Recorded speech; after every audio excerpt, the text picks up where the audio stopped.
This is the Morning Tailgate. I'll just tell the Raider Nation that we have to earn your trust. We got to earn those seats in the stands by putting a great product on the field. Words will not do it. It's our actions. With Vince Sapienza, Vinny Bonsignor, and Clay Baker on Raider Nation Radio 920.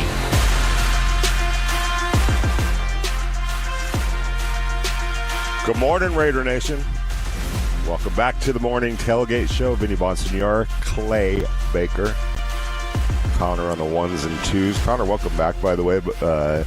Good to have you with us today. Good to have everybody with us today. Hope you had a great weekend watching the remaining rounds of the World Cup headed toward the semifinals and the Final Four. That's clearing up, and we're going to get an idea of who the best team in soccer is across the world. But when we talk about best teams in the NFL, now is the time of year where we've got power rankings everywhere you look. ESPN, Yahoo, this outlet, that outlet is ranking the teams. Power rankings, preseason power rankings, 1 through 32, and I would say that from a consensus standpoint.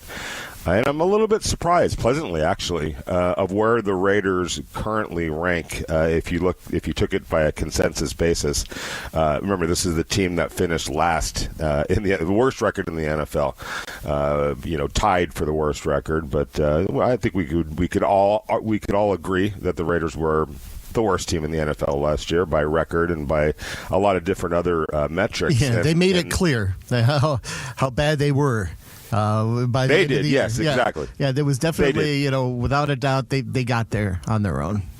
Yeah, and that doesn't need to be explained or rehashed. It is what it is. They were the worst team in the NFL, and so I'm thinking, all right, as I start looking at some of these power rankings, I'm thinking 30, 31, 32, going off of last year, but surprisingly so, and we're going to use the one from Bleacher Report. 25 seems to be the sweet spot for the Raiders, which I thought was a fair assessment. You're looking at a team that was the worst team in the NFL last year, but looks like some people did some homework, at least in terms of, all right, what roster changes were made, what coaching changes were made. We've been talking for months and months and months about all of that thing. Clint Kubiak is now the head coach. He's brought in an arsenal of offensive assistants, specifically Andrew Janocko as the offensive coordinator, Rick Dennison as the offensive line coach. Tyler Lindenbaum was brought in to help solidify the offensive line, the middle of the offensive line. You've got players coming back healthy. Colton Miller, Brock Bowers hopefully will, have a healthy season after enduring the season that he did last year. A bunch of signings on defense, new defensive coordinator. So I think Clay, and by the way, we do have a great show coming up for you today. We're going to have our good friend Alexa Belcastro from News 3 here in Las Vegas, and also Mark Millian, the former NFL cornerback, will be joining us at 9 a.m. That's 8 a.m. and then 9 a.m. I frankly, Clay, think that 25 is fair. But the question that we have to our listeners is, A, do you agree? 25. Let's just go off the Bleacher Report power rankings, which is kind of in line with a lot of others that I looked at, give or take one or two spots. Are you in agreement that the Raiders should start this season, or are starting this season, as the 25th ranked team according to power rankings in the NFL? But more importantly, based on what you know right now of the Raiders, what you think might happen with the Raiders this year, what the schedule looks like, what's your prediction of when it's all said and done, when they blow the final whistle in February at the Super Bowl? What is your prediction of where the Raiders will ultimately rank? Is it going to be better? Is it going to be worse? Do you feel like they could crack the top 15? Anything higher? And so we want your thoughts, 702-365-9200, on whether you agree with where they are right now, from a consensus standpoint, and then where they'll end up being at the end of the year. Clay, your thoughts on the 25th ranking? The first inclination was, I felt like out of all the power rankings that I've read so far in the summer, that this was the most fair. This was the one that looked at it in ways that other rankings just weren't. Everything else was usually like 28th or worse, right? And this one is different. When you're at 25, all right, well, you're kind of like in the mix, and it's showing you as the little blurb summated. The Raiders are finally making sound decisions. This ranking shows a reaction to the sound decisions that they made in free agency as well as the draft. And at the same time, you start to take a look at how difficult that schedule is for the Raiders, that they still take a look as far as a baseline is concerned. This team is better than it was last year, better than 32. But, one in which is like there's room for improvement. There's room for, all right, maybe the identity of this team is still laid within the season of how good they really could be. So I agree with 25. I think that's pretty fair, especially when you see like somebody like the Washington Commanders at 24. A team that was battling in the NFC Championship not too long ago, and seemed to be like definitely on the rise, on the come up. And if the Raiders are kind of mixed in with that, I kind of like that because it shows you that some gains have been made in this offseason, and they definitely needed to be made. But one in which wasn't like, well, there's still a work in progress. It looks as though that maybe, according to certain eyes, the Raiders are starting to be positioned in a way that that was in a rise category instead of one that is kind of sitting in a doldrum and a holding pattern. Yeah, well, and I think that number one, of course, without question, the identity is going to reveal itself throughout the course of the season. That's what the season is for. That's what the Raiders are tasked for. You're sitting at number 25. That's not where you want to be by any stretch of the imagination, but you have a chance to build off of that, and hopefully you do. You could also have a chance to slide down as well. That's why the regular season is so intriguing, and how the Raiders are going to handle that. But I think from a positive standpoint. When you're talking about, as a writer, when I sit and ponder these types of things, I'm going to automatically look at, all right, where did you finish last year? And like we were talking about, by every metric, the Raiders, you could make an argument, a strong argument, that the Raiders were quite simply the worst team in the NFL, right? Just it went beyond the record. There were all sorts of different layers to it. Their quarterback play, their offensive line play, how badly they ran the ball, how the scoring offense was the worst in the league by far. The defense was better than the offense, but it wasn't where you needed to be. So there were all kinds of red flags about this Raiders team. Like, man, it was ugly, and the record indicated that, and rightfully so. And there were a whole bunch of other reasons that backed up what the record was. So that's the first thing that you're going to do when you sit down and start doing this type of an exercise.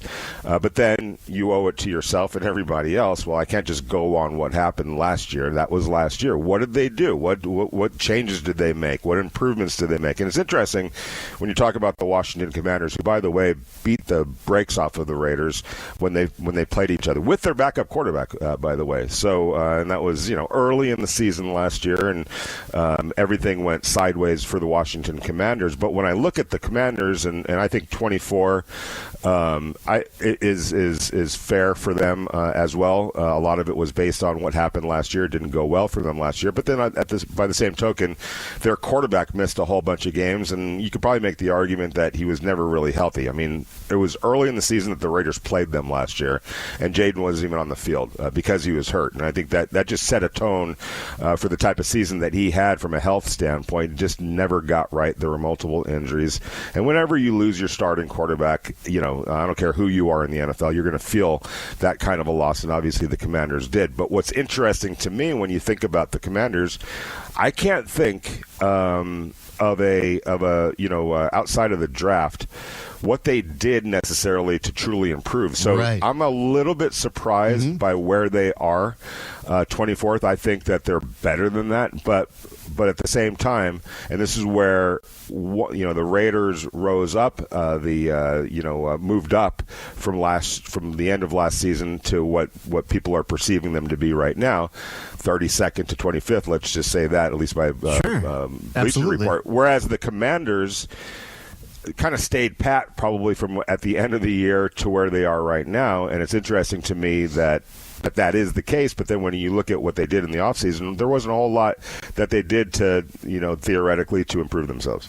And that's the where it really lies, as far as if you're a last place team, it's going to be hard to not, in the next year's ranking, not put you in the 30s, 32, 31, 30. But for the Raiders, they're looking at this as a way of like, how did they pull themselves out of last year's problems? And, even when you have like a turnover differential at a -7, I mean, there's a lot of things that need to get fixed. And obviously you can see where it has. And for the Raiders, they're not in that 32. They've moved up because you could see all the gains that have been made in an offseason that really there had to be a lot of work getting done. And they did. They matched all that. They checked the boxes.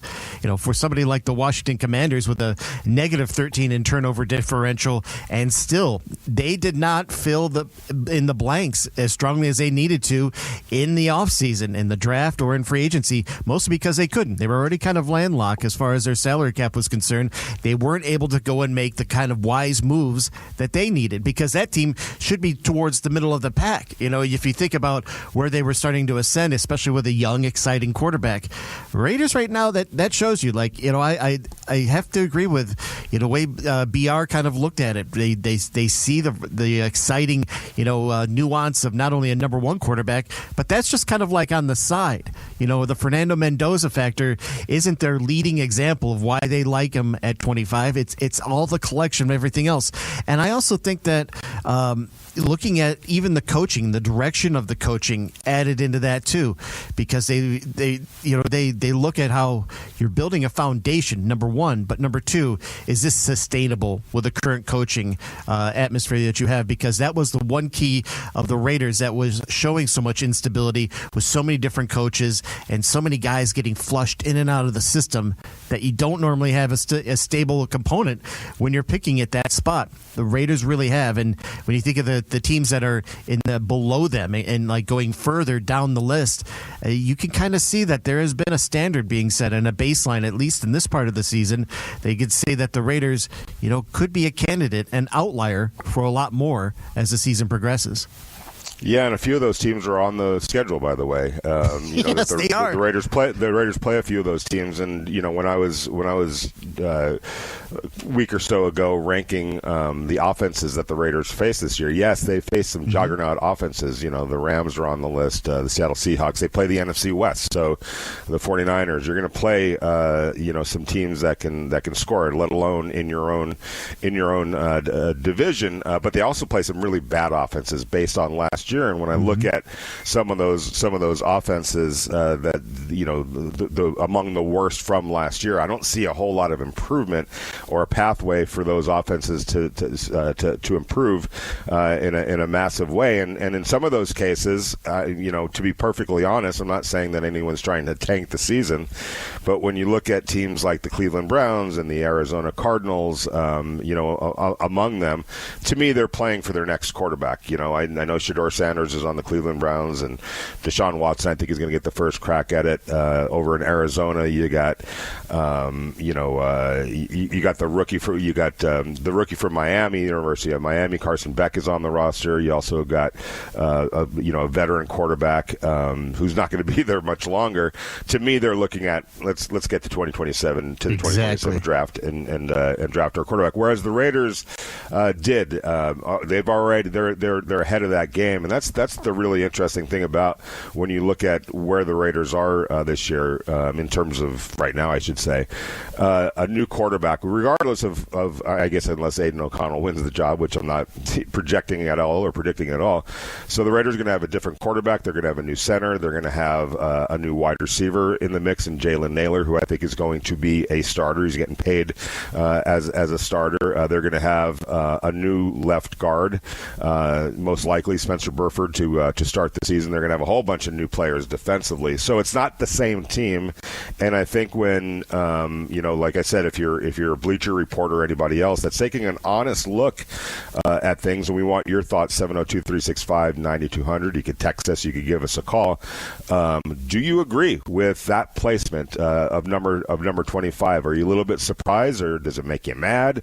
Does it make you frustrated? I'm sure, like I said, that's not where you want to be, obviously. But from where the Raiders ended the season, I actually think it's a sign of people acknowledging, hey, there were some solid moves that were made. You're looking at a new, whether it's Kirk Cousins or Fernando Mendoza. I think the quarterback play. I think people recognize that the quarterback play is going to be elevated. Clint Kubiak, I think, sort of sets that tone. There's a not just a new direction. That's obvious when you make a new coaching change, but I think there's going to be. It just makes more sense on, okay, Clint Kubiak, young, offensive-minded head coach, can be here for a long time, gets paired up eventually with Fernando Mendoza. There's a lot of respect for a Rick Dennison and an Andrew Janocko coming off what they came off in terms of winning a Super Bowl with the Seattle Seahawks. The change that they made, I don't think anyone would argue with Tyler Lindenbaum, the money that was invested in him, and some of the changes that were made defensively. So, again, kind of a positive outlook, even though nobody wants to start at 25. But considering where the Raiders ended, Clay, it shows that there are people out there that are doing their homework and understanding and acknowledging that positive changes were made. And that's where it really begins at the quarterback position. We recall, like in the 2024 season, that this time at that point, even though the Raiders were kind of coming off an 8-9 season and had some momentum going into the offseason, especially with Antonio Pierce taking the reins, and everyone felt very strongly about what that was going to look like. The rankings, however, across the board were very low on the Raiders because they didn't have the quarterback. The Gardner Minshew, Aiden O'Connell combo wasn't fooling anybody. It wasn't instilling confidence in anybody. And this time around, when you think about what you have at quarterback, a proven commodity like a veteran Kirk Cousins mixed in with the rookie Fernando Mendoza, that is now people are just looking at the team completely different. And in a ranking like this, you can see why. And maybe that goes a long way as well with Kubiak at the helm, because they know that he has made every offense better that he's been on 3 different teams as an offensive coordinator. That shows you a proof of concept. So now you have the quarterbacks, you have the right offensive coordinator and head coach offensively minded. That goes a long way. And I think in this part of the year, that's how you have to start looking at it. I mean, as we look at, like, we're 10 days away from when rookies report for the Raiders, this is one of which you're like, okay, this is now kind of progressing in a spot where an identity is being made, at least in the early part of this preseason, where you're looking at a quarterback like Mendoza paired with Cousins. That definitely shapes a trajectory that is quite different than what we've seen before with the Raiders. Even when Geno Smith was with the Raiders last year, it didn't point this high up in this part of the year as it does now. So think about where even the last place team is on this list, where the Miami Dolphins are 32, the Raiders' first opponent. Even with Malik Willis, that's still not enough as far as anyone is concerned. Well, they lost the whole. They're tanking. They traded a bunch of good players. I think everyone understands. Again, and by the way, the Raiders played the Miami Dolphins, who ranked number 32 on the list. They play the Arizona Cardinals, who ranked 31 on this list. They play the Cleveland Browns, who ranked 30th on this list. Yeah. I know they play the New York Giants, who's they're way down. They play the Tennessee Titans, who ranked 28th on this list. The Giants are number 27. Think about how the Titans, even with a quarterback that they know that they feel like they've taken high steps, high draft pick, number 1, and it's still not enough. Even in year 2, where they feel like, all right, this team is moving in the right direction, there's still a lot of question marks for the Raiders. They've kind of erased a few question marks. Not only did they get the quarterback, but they've surrounded him with a lot of different kinds of talent, especially on defense. That kind of makes you feel like, all right, if new eyes are looking at the Raiders in this way, why shouldn't we? Yeah, and to be fair, and this isn't going to sit well with the Raider Nation, but I can't see how you could argue this in these rankings at number 25. They project to be the fourth place team in the AFC West. I don't think there's anyone with any level of objectivity could really argue with that. You're talking about the Broncos, the Chargers, and the Chiefs. Two of those teams were in the playoffs. The Chiefs are a perennial playoff team. They ran into some issues this year. I would expect if Patrick Mahomes is completely healthy, they're going to be right back on track. So I don't have any argument right now where they rank in terms of the AFC West. It just happens to be a very loaded division. But saying that, and as Bleacher Report wrote, in a change of pace, the organization finally appears to be headed in the right direction after selecting quarterback Fernando Mendoza with this year's number 1 pick overall. Plus, a plan is in place, and I think this is important not just for what I'm about to read, but I think the plan is in place across the board, which is what I think people are recognizing. A plan is in place not to have Mendoza start right out of the gate, with veteran Kirk Cousins leading the team until the rookie is ready to take the reins. Also, improvements to the offensive line, specifically the signing of 3-time Pro Bowl center Tyler Linderbaum, who we've talked at length about throughout the offseason, should make last year's top pick, number 6 overall, Ashton Jeanty, far more effective in year 2. The Raiders are finally making sound decisions, and I think that end line kind of sums it all up, where they're ranked, how people are honestly taking a look at the Raiders right now and acknowledging sound decisions are finally being made, and I think that it goes a long way. It went a long way in these rankings right here, and I think it's going to go a long way in where the Raiders are going to ultimately finish this season, and I think it's going to go a long way in their immediate future, which, as we keep describing, looks a lot brighter today than it did at the end of last year, without a doubt. By the way, real quick, since 1942, Sal's Mexican restaurants have been serving the best Mexican food in California's Central Valley. From their award-winning salsas to all their classics like chili carne and chili verde, they've been go-to restaurants for multiple generations. But here's the thing, you don't have to live in the beautiful California Central Valley to enjoy this great food. All you got to do is go to salsmexicanrestaurant.com. That's salsmexicanrestaurant.com to get hooked up. You go online, you put your order in, wherever you are, whatever you order, it'll get delivered to you, and this way your next party, your next family get-together, or your next tailgate is completely hooked up. However, if you do live in the Central Valley, maybe you're just passing through, make sure to stop by their locations in Selma, Fresno, or Madera. When you do, ask for Sal, Carl, or any of their great managers. Let them know that the Morning Tailgate and Raider Nation Radio sent you. Or again, just go to salsmexicanrestaurant.com to get hooked up.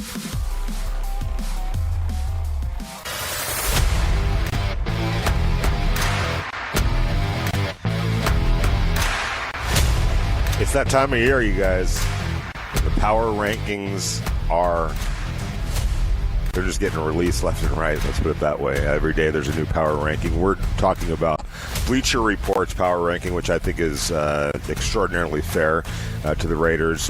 They come into the season, according to Bleacher Report, ranked number 25. We talked about some of the teams that are ranked lower than they are, many of whom are on their schedule. That's a good thing if you're talking about the potential for wins. But there's some yin and yang going on here, you guys, because by the same token, in the spirit of balancing out, they also play a whole bunch of teams that are in the top 11. In fact, they play 7 of the teams in the top 11, and in a couple of cases, twice this year. So just to reel them off, number 1, the Los Angeles Rams. The Raiders play the Rams this year for the first time, by the way, at Allegiant Stadium. Crazy to think that the Rams have not been through, Las Vegas, considering they are probably the closest team to them outside of the Chargers, maybe the Cardinals, I guess. But so they play the Rams this year. They play number 2, the Seattle Seahawks. They obviously play number 3, Denver Broncos, which I want to get into that. I'm not quite sure that I'm buying the Denver Broncos. I'm not either. I wonder, what was the big move for them? Was it is this more based on what happened last year? Because they definitely brought in Jalen Waddle. That's definitely going to help the offense. Yeah. And they switched, or they Sean Payton gave up play calling duties to Davis Webb. There's a lot of people in Denver who are celebrating that decision. But I'll just read off why their justification for number 3, which I think is absurdly high for the Broncos. I'll give you the fact that their defense is fantastic. Jalen Waddle is definitely going to make a difference. I'm just not a big believer at this high of a Bo Nix, at quarterback. And I know they won a whole bunch of games last year. I know they went to the AFC Championship game. I know that losing their quarterback a step before the AFC Championship game on the second to last play of the game in the previous round didn't help them, or else maybe they were going to go to the Super Bowl, as opposed to the New England Patriots. But they also had a pretty easy schedule. I thought they had a fairly easy playoff, right? Especially with Josh Allen turning the ball over 4 times in that playoff game. But it is what it is. I just don't agree with number 3. But here's their justification for it. Sean Payton's squad was one step away from reaching the Super Bowl. Who knows? If not for a foul weather during the AFC Championship game, Denver could have faced the Seattle Seahawks, I should say, in the Super Bowl. Instead, the Broncos had to take a step back and find ways to improve. One significant acquisition can elevate the entire offense. Jalen Waddle's addition via trade should provide Peyton's offense with a difference maker at wide receiver. The 27-year-old veteran is a proven target with multiple 1,000-yard campaigns under his belt. If not for the Miami Dolphins' upheaval in recent seasons, he could have 5 straight such campaigns to start his career. Instead, he became expendable after a regime change, and the Broncos wisely pounced to give quarterback Bo Nix an explosive receiving threat. Now, when you couple, I guess in theory, the defense that the Broncos had, which is lights out, I'll give you that, with an addition of Jalen Waddle to theoretically help the quarterback that I don't necessarily believe in Bo Nix, I could see improvement, but number 3 in the NFL, guys, I'm not. Connor, what do you think? Yeah, I mean, I don't know. I think that this is one of those things where people like to project when they look ahead, obviously. And when you consider all the offseason moves that I believe as far as the Raiders have made in this case, they've done all the right steps. They brought competition in. I think that's going to help when you're trying to improve on a team. They brought competition in at your offensive line room with Trey Zune. That's going to help kind of boost up. But what about the Broncos? Real quick, just about the Broncos. The Broncos. I mean, when it comes to the Broncos, yeah, they're going to be better. They have Jalen Waddle, but what are you getting out of Denver or out of Bo Nix? Coming off of that leg injury, are you going to be okay? Are you going to have Jared Stidham take the reins there? I don't know. There's a lot of questions when it comes to the Broncos. I think they're a better team just by bringing in Jalen Waddle. That's obviously going to be a big move for the wide receiver room. But as far as Denver goes, the defense is going to be good. That's what carries them a lot of the time. I think that run game is going to be good. They still have a really good offensive line. RJ Harvey's coming back to just kind of bolster that. But again, the question to me is what's going to be your health at quarterback and how does that play into next year? Yeah, so the Raiders play the Broncos, the number 3 team. They play the number 2 team, the Seattle Seahawks. They play the Rams, the number 1 team. The Broncos, obviously, they play twice. They play the number 4 ranked team, the Buffalo Bills, who I think are just a better football team than the Broncos. That's just my opinion. They play number 6, the New England Patriots. Yes, the Raiders play New England again. They have to go back to New England again this year. And they play number 9, the San Francisco 49ers in San Francisco. And they play number 11, the Chargers, twice this year. Are you, interestingly to me, Clay, no Kansas City Chiefs in the top 10. They're not even in the top 11. I'd have to find out where they are. No 12, no 13, no 14, no 15, no 16, 17 for the Kansas City Chiefs. That's about as low as we've seen them in the Mahomes era. I don't by a long shot. I don't think there's any question that that's the lowest that they rank. But your thoughts on the Raiders? We talk about this schedule, and it's just such a have and have nots type of a schedule. And I know that if we get fixated on the juggernauts, it's a daunting task. But there's also some easy ones in there, as we just talked about with the teams that are ranked below the Raiders, many of whom they play. In fact, I think they play all of them. But your thoughts about the top heaviness of the schedule and the daunting task of playing all those teams that I just mentioned? Yeah, it's a gauntlet beyond measure. It's going to be a hell of a measuring stick too. It's going to tell you, like, all right, how strong is this team going to be able to withstand some of those top offenses? Those top teams that are on this list also rank in the top in the offensive categories. And with one exception, just to go back on the Broncos just for a second, that there's two caveats there, and Bo Nix's surgery has not progressed in recovery as quickly as Patrick Mahomes, for example, and that's something to watch, and we'll find out more as camp obviously progresses.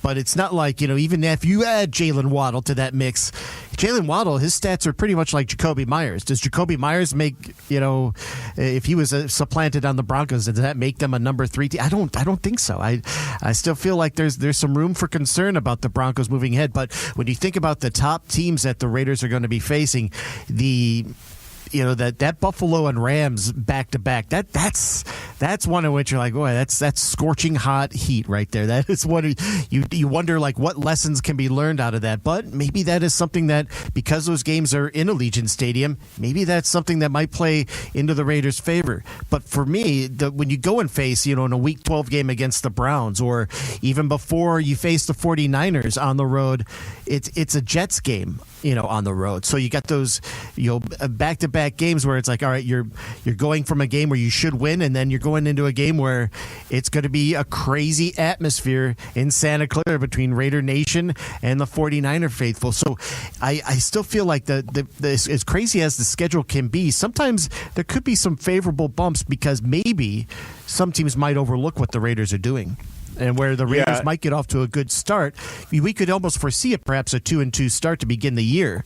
Maybe they might start finding some footing and maybe adding to what they feel like is an identity at this point of the year, rolling into something larger by October.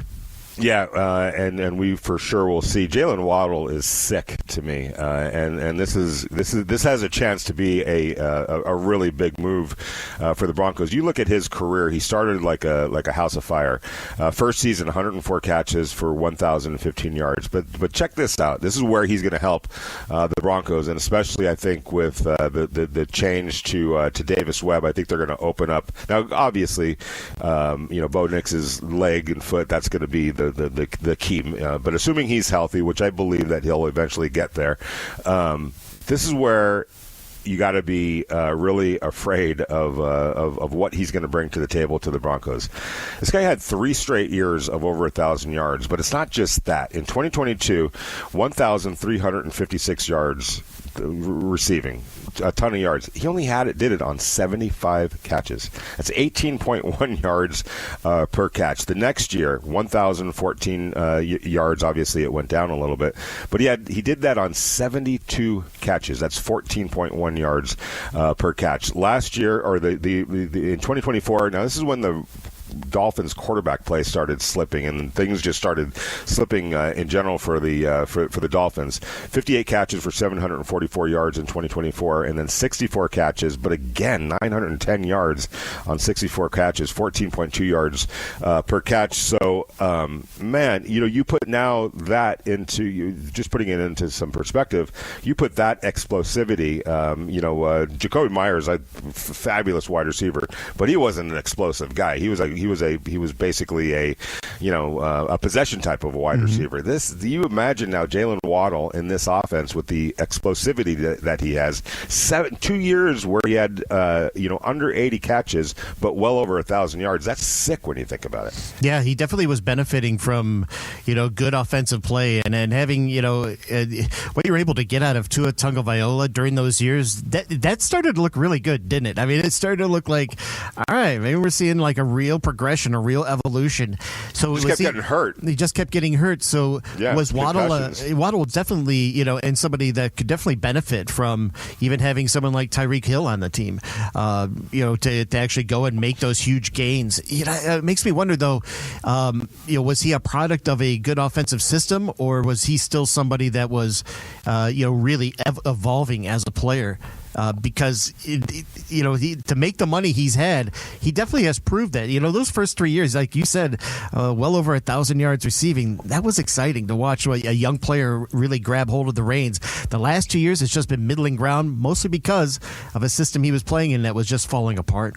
Yeah, it had nothing to really, honestly, this is, I think we're being fair with Jalen. This is why he could be such a problem in Denver, where there's just way more stability than toward the end of his run with the Dolphins. And unfortunately for Tua, there were a lot of factors that played into his slide. Chief among them, he could never stay healthy. And they were like serious, concussions that kept him out of lineup. Should he play? Should he not play? And I think it also resulted in him being playing tentatively as well, and I think the coach kind of coached around that. So in the middle of all that was Jalen Waddle. So I don't think that he's changed as a player. I think it's going to be a real nice change of scenery for him going to Denver, which is why maybe the Broncos are ranked number 20, ranked number 3 on this list. I think it's too high, but we'll see. And when we get back, I'd really want to get you guys' thoughts on the Kansas City Chiefs. Number 17, are they just kind of lying in wait, going to surprise everybody? Are we putting the dirt on their grave? Are we prematurely doing that? We've done that with the Kansas City Chiefs over the years. Are they more liable to be buried in that sense at number 17, which, when you think about it, that would probably put them out of the playoffs? Or are they going to have another resurgence like they typically do? That'll be interesting to watch. We want your thoughts, 702-365-9200. Do you agree with where the Raiders are starting this season based on Bleacher Report, ranked number 25?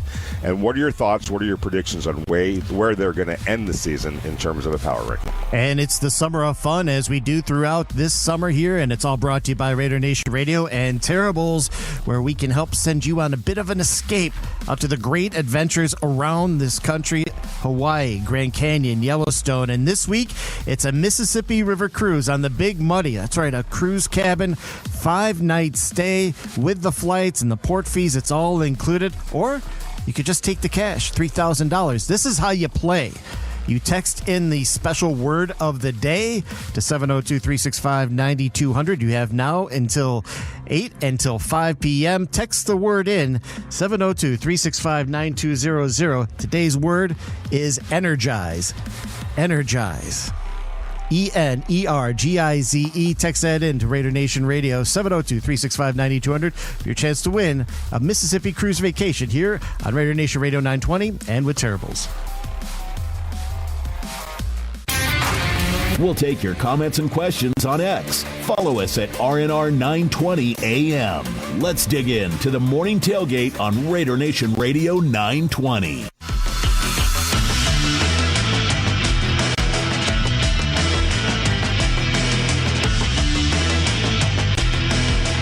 Welcome back to the morning tailgate show. We're talking power rankings, where the Raiders lie right now with their brethren, with their colleagues in the NFL. Number 25, not too bad.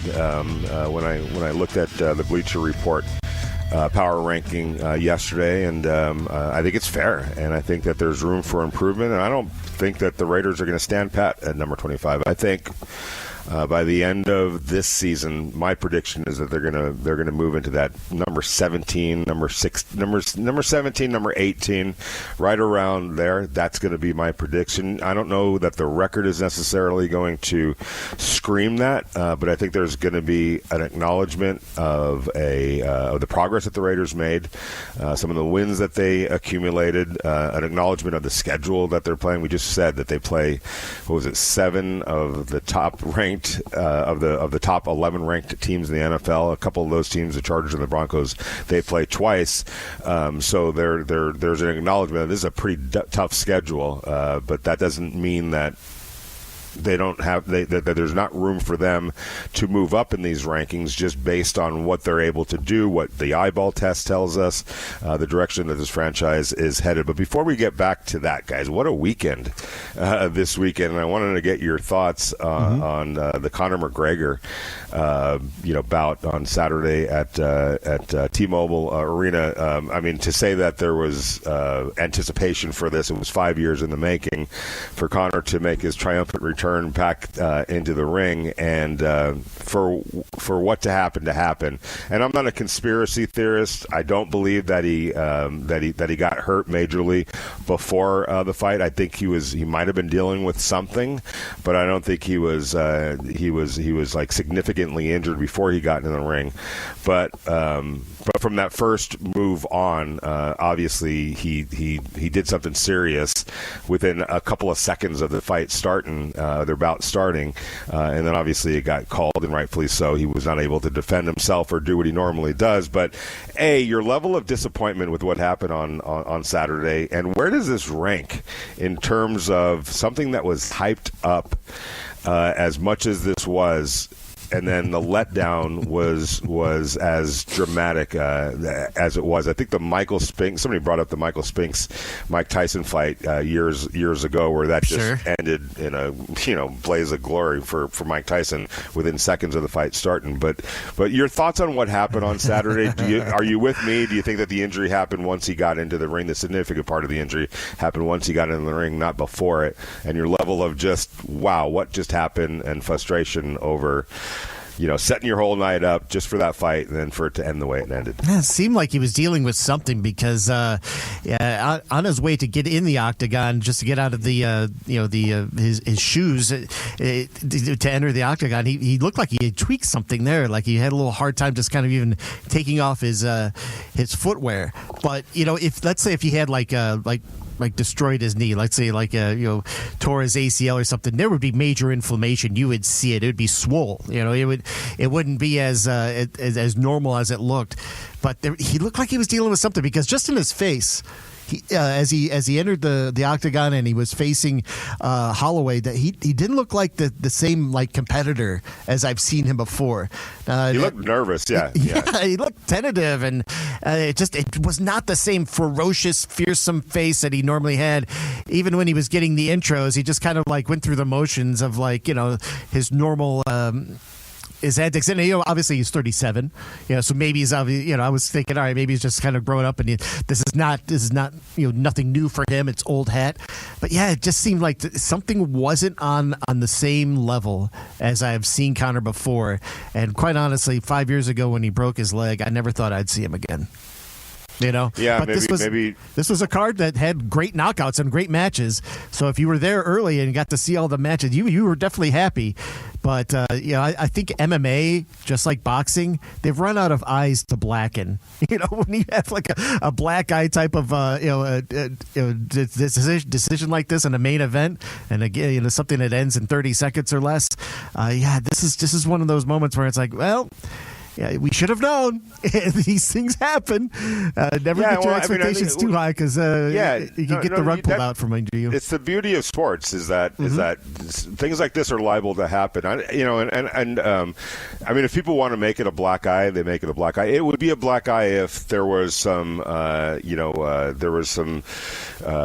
if something had happened before he got into the ring. If it turns out that something was amiss, like really amiss, before he got in the ring, that's a real black eye. What happens once you get into the field of play? Look at Aaron Rodgers. I mean, this is it wasn't as big necessarily, Aaron Rodgers, when he tore his Achilles within the first 3 plays of his New York Jets career. It wasn't at that wasn't at the same level as this. This is something that had been talked about and tried to be put together for years and years and years, and it was a long wait, and everyone wanted to see Conor back in the ring. And so this abrupt ending, I think, was more abrupt than the what happened with Aaron. But it's kind of a similar situation. Like once you get in, between, whether it's in the ring, on the baseball diamond, within the field of play. anything can happen, and that's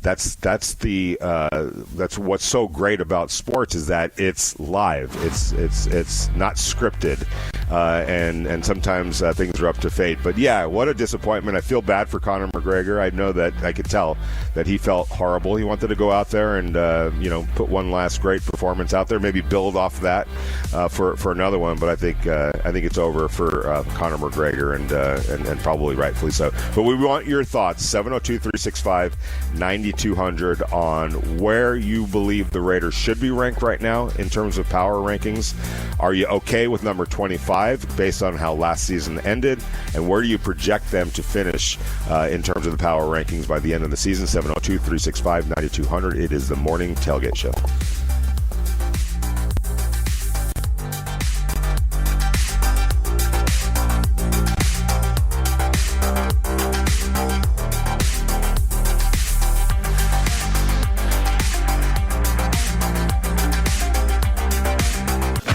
This is the Morning Tailgate. Deuce! Goodbye! Into the end zone! 60 yards! Touchdown Raiders! With Vince Sapienza, Vinny Bonsignore, and Clay Baker. It's the trifecta for Bowers! His third touchdown of the game! And the Raiders with a chance to win it! On Raider Nation Radio 920.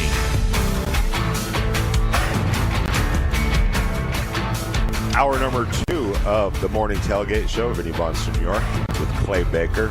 Our guy Connor running things on the board. And without further ado, we always welcome in our good friend at this time of the week, Alexa Belcastro from News 3 Las Vegas. First of all, Alexa, welcome back. I know you took a little vacation time or a little R&R time, but I got to ask you, Vegas being such a sports mecca now, and a lot of big things happening and coming, soon, including the Raiders season getting ready to start. But I got to imagine you were watching the Conor McGregor fight, quote unquote. What were your thoughts on how all that went down?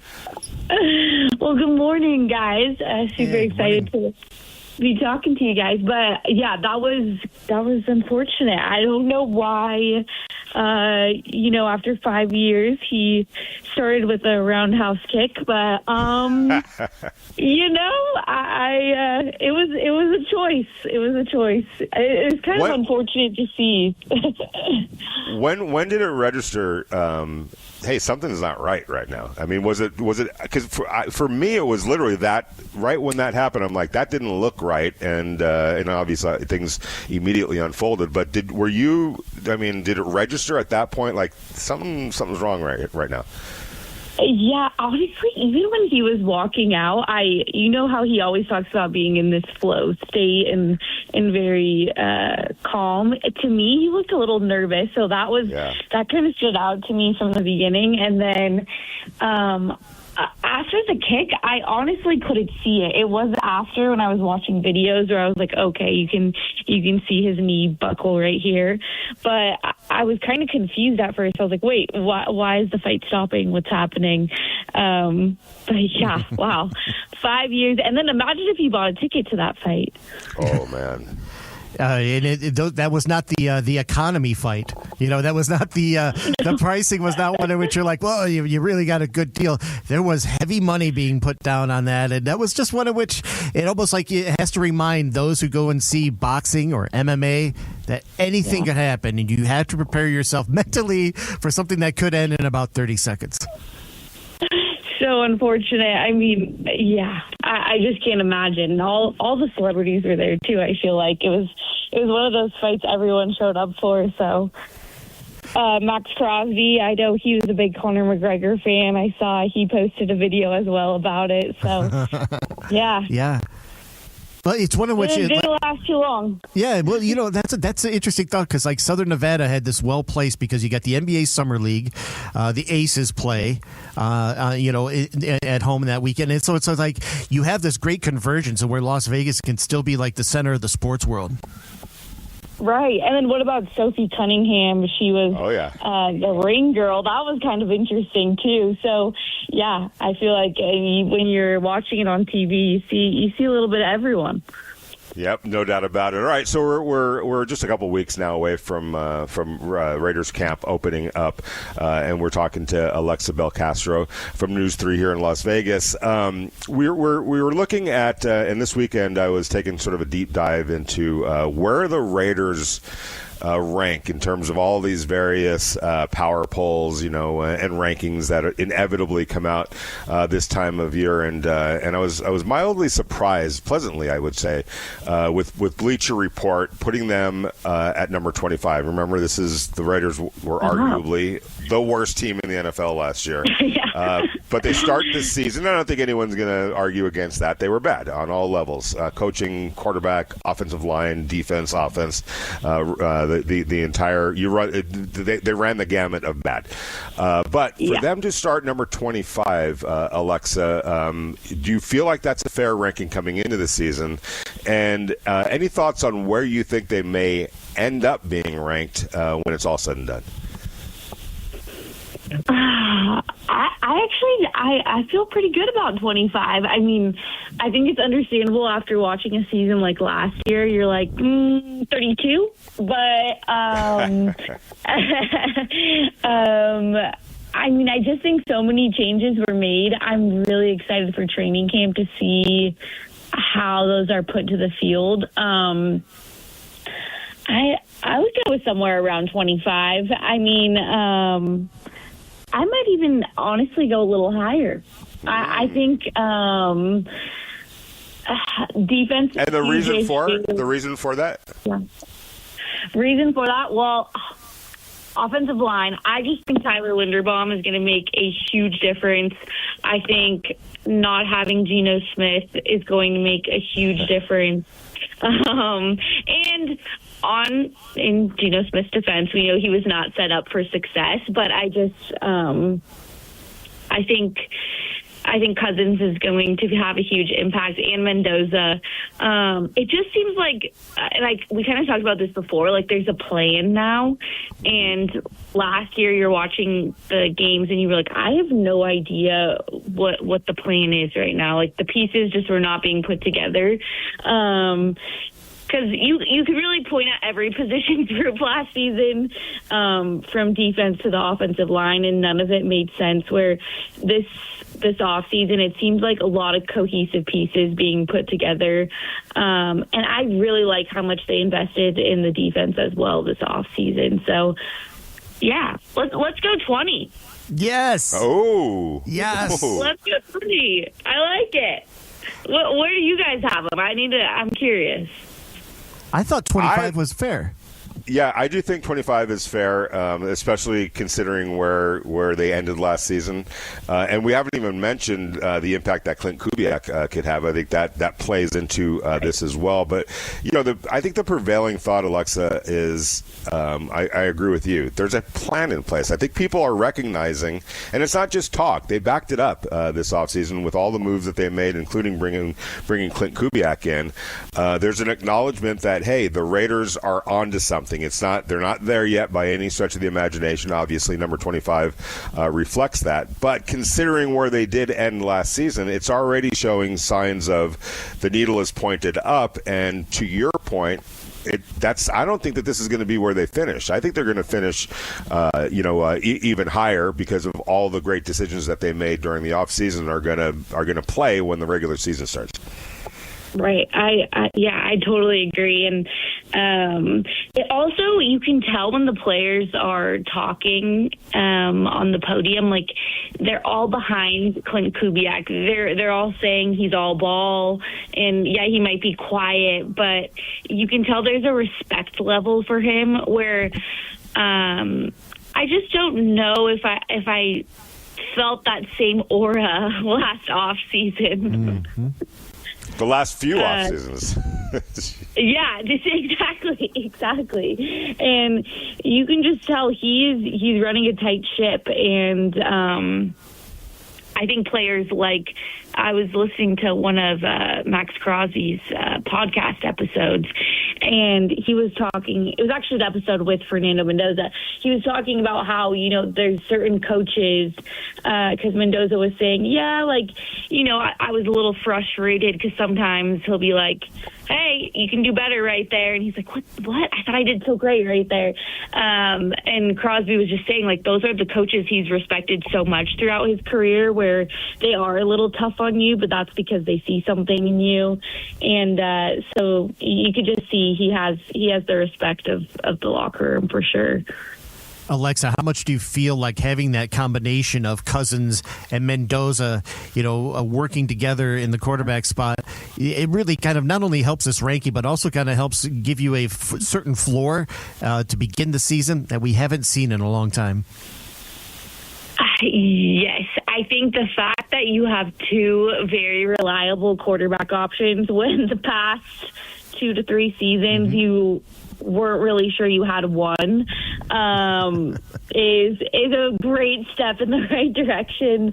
And also how like similar they are as people. I think that's so helpful because the way they can just talk ball together and sit together and mesh, it seems like their brains are very similar in how they work. So I really just can't think of a better quarterback duo.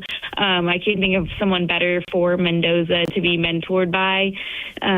So, yeah, it was good work by John Spytek this offseason, to say the least. We're talking to Alexa Belcastro from News 3 here in Las Vegas. She joins us every Monday. All right, Alexa, you mentioned the two quarterbacks, Kirk Cousins and Fernando Mendoza. I think the Raiders, again, talking about a plan, they have a plan at quarterback. It could go one way or another. I don't think that they are married to a specific plan in terms of who's actually going to start. I think they're going to let that play out during training camp.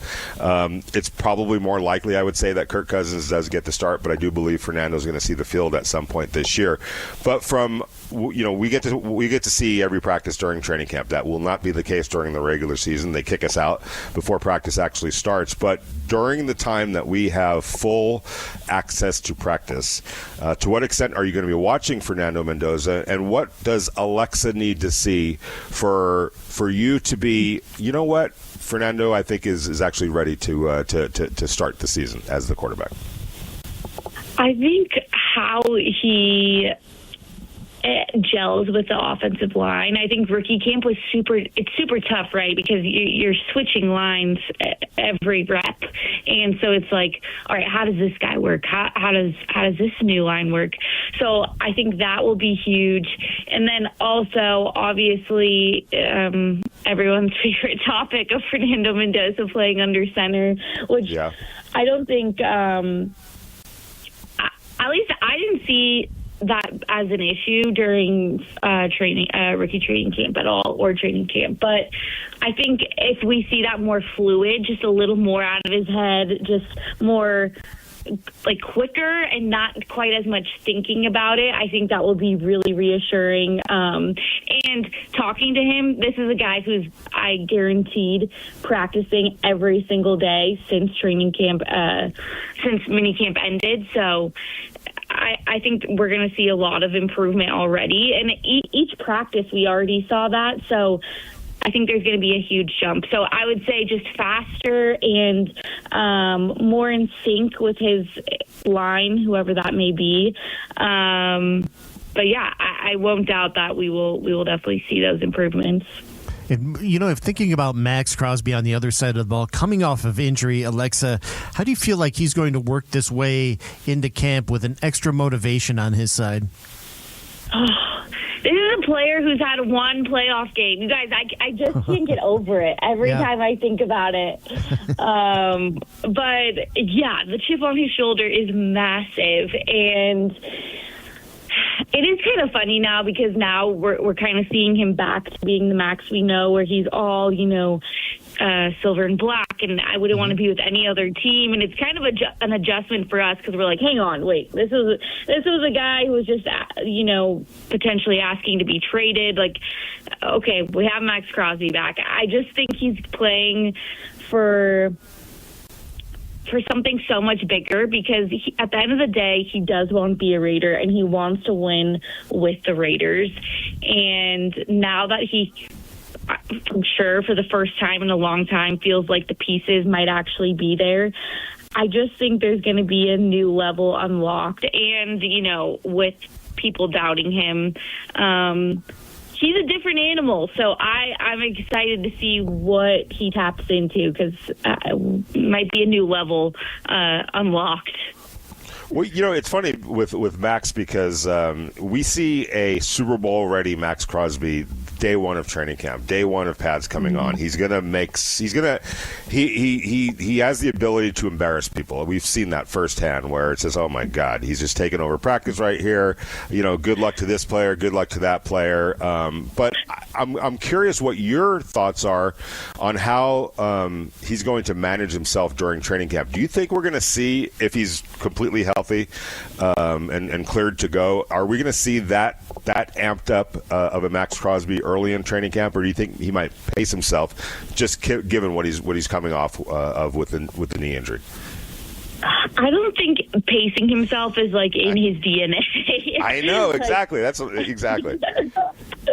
I think he's gonna come out of the gates hot, and he was also talking about the other week, while sports were quiet. I've been tuning into the Rush podcast a lot. It's a great podcast, by the way. I don't know if you guys listen, but he was also talking about his evolution of leadership and how he used to kind of get more involved and a little bit in their face, and now he just he observes a little more. So I'll be interested to see those two things combined, because I don't think he's able, if you're slacking in practice, I don't think he's able to just look at you and watch that happen. But at the same time, he says he's kind of an observer now as well. So I'm going to be interested to see how he carries himself this training camp. Well, what did you think? What did you make of his interview with Mendoza? Because they kind of talked about personality and just the importance of being genuine. And I think there's something really strong with that. It's not about what you're saying or what you're doing off the field, but are you coming in here and are you backing up what you say with a genuine personality, with everything that comes from the heart? And I think that goes not only as far as Mendoza is concerned, but we also see that as somebody with Kubiak who doesn't need to say a whole lot, but he does. When he does talk, it is very genuine and it is very meaningful. Yeah, I think that's everything.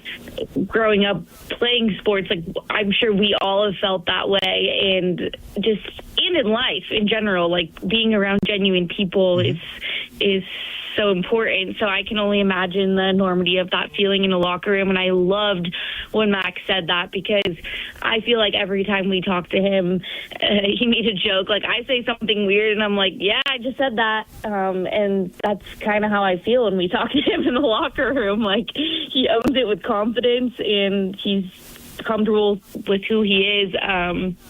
And many people question that about Mendoza during the draft.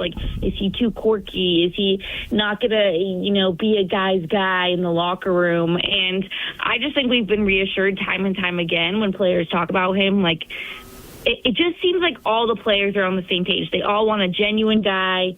Mendoza has fit the genuine mold. And as long as you're yourself, then you're welcomed right in. And I liked what Mendoza also said back to that. He was like, hey, I'm not going to act like the leader right now, because I have to prove that. You don't just walk into a room and start leading like that. Yeah, that's right. So I really liked that. I think, and the fact that Max has kind of given him the nod and taken him under his wing when they are very two different people, it seems like. It goes to show that sentiment that he said is so true. As long as you're yourself, you're one of us. All right, so Clay's got he's going to have a question about the College World Series interview that you did. But before we get to that, Alexa, I don't know how much you've been watching of the World Cup, but we're down to 4. France, Spain tomorrow, England, Argentina on Wednesday. What's your pick? I feel like oh my gosh, France is so good, but they're all so good because that's why they're at this point. Yeah. I'm gonna go Argentina. To win it all? That would be a great story for Messi. Yeah. Exactly. I just want the Messi story, so I'm selfishly choosing Argentina. But yeah, it's going to be a hard feat to pull off. But let me manifest the narrative. There you go. You know, I really loved your story on News 3 about the LJ and Xander Mercurius, the two students from Southern Nevada who went to Oklahoma in their own journey, and they both helped each other along the way, but also attaining a College World Series. What did you learn from that? Because it was very touching and how supportive the two brothers were for each other. It was very touching. It was not a show by any means. They genuinely care so much for each other. And, that stood out to me. And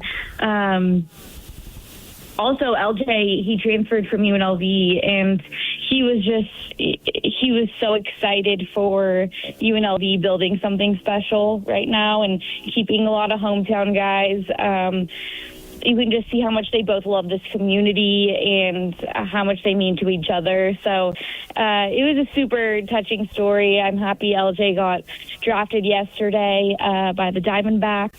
So Xander is super talented, his younger brother, so I'll be excited to see where he goes as well. But yeah, it was incredible just to see how genuine they were with each other. I'm like, I want to talk to the mom. I'm like, what did you do so right? Because great parenting. Mm-hmm.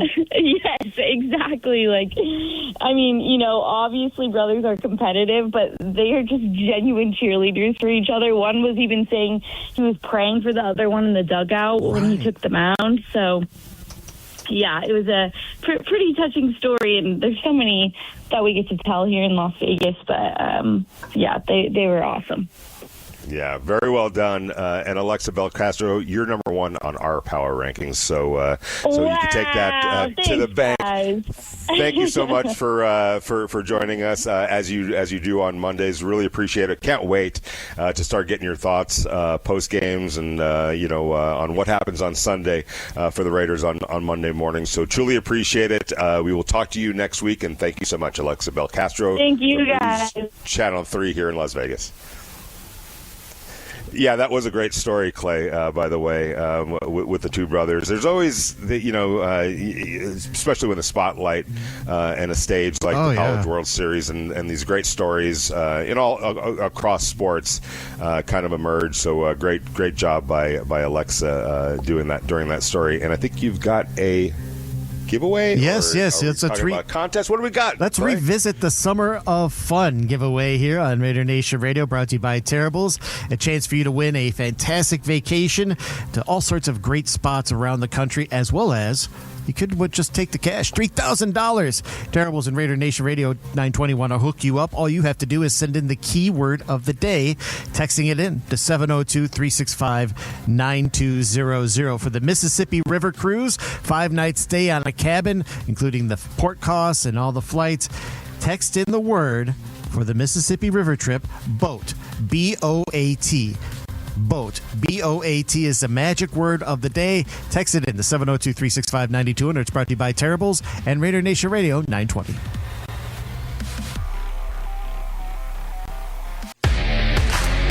Vince, Vinny, and Clay want to hear from you. Call or text the show at 702-365-9200. Now, back to the morning tailgate. Yeah, no, I have high expectations for everyone. It's the standard is higher. Guys are learning, guys are coming in. But the competition right now is first getting in the playbook and mastering that and getting footwork, everything. And then next is training camp. But it's great that we're back together and taking another step. So I'm looking forward to the process.